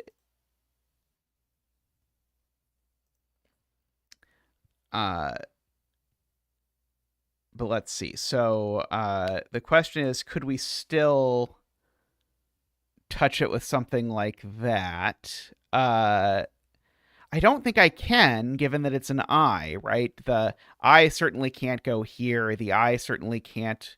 Yeah, this gray still needs to grow. Now, in fact, actually, like the fact that this is now sort of constrained to here has actually sort of made it so this needs to grow even more.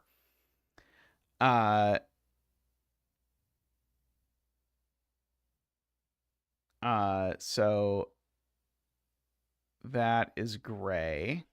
Yeah, okay, yeah, the Paulfly has a nicer proof, which is that if this were green, it would make that green, and that would break the 5 clue. So we have that. Let's see.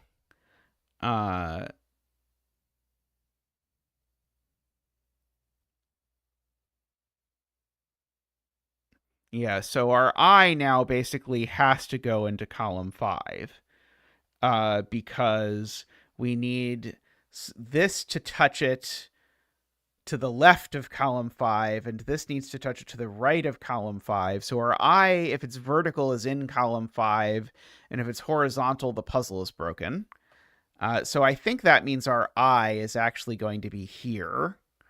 I don't think I can do any better. So that is my, I think that is my piece.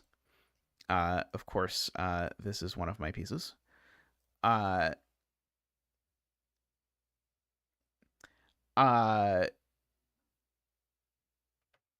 Okay, I think if I make this gray, I think I now create a problem. Which is that I think that I'm not going to be able to then sort of fill in the rest of this.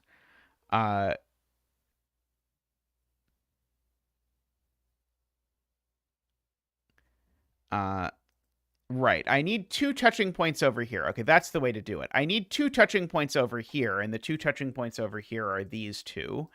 And so that's got to be green to separate them. And now I've still got to get this to touch it because it hasn't yet. Because remember, this is actually connected to that. And so the only place it can do it is there, which makes that green. Just to separate them.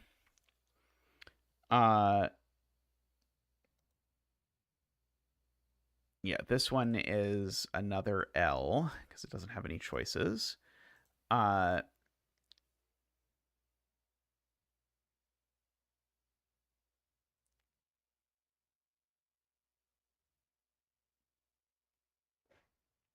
let's see.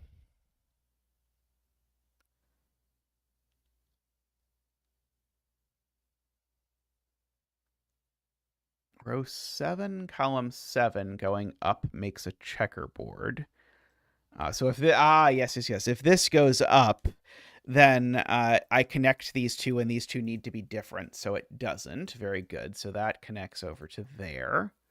And so now the point is that, and this is what Paulfly was saying, I can't make this an I because it would be an I touching an I, so it's got to be an L, which makes that gray. So now that can't be gray because it would create the same problem. So that is now gray going up here. This gray is different from that gray. So this gray continues, and this is also an L. Okay, and these two can't connect, so that's green. This 3 now needs to grow at least 1 up in order to make the world a better place. This gray still hasn't connected to the place it's trying to connect to yet, so we should do that.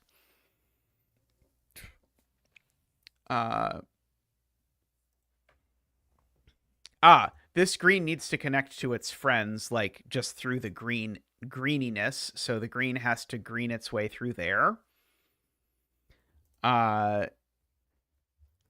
This can't be green because it would break the 5, so that is gray, and now the 5 needs to get its last green there, which makes that gray, which makes that red, apparently. Green.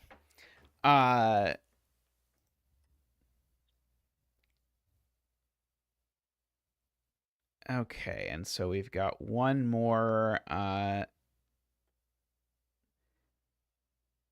piece of the puzzle to make. So if that was gray, it would break, because if this is gray, then we would make that green, and this would be an I, so that can't be gray. But now this has to be gray, and so now we get that. And so I think now we are done via Selena's trident thingamajig.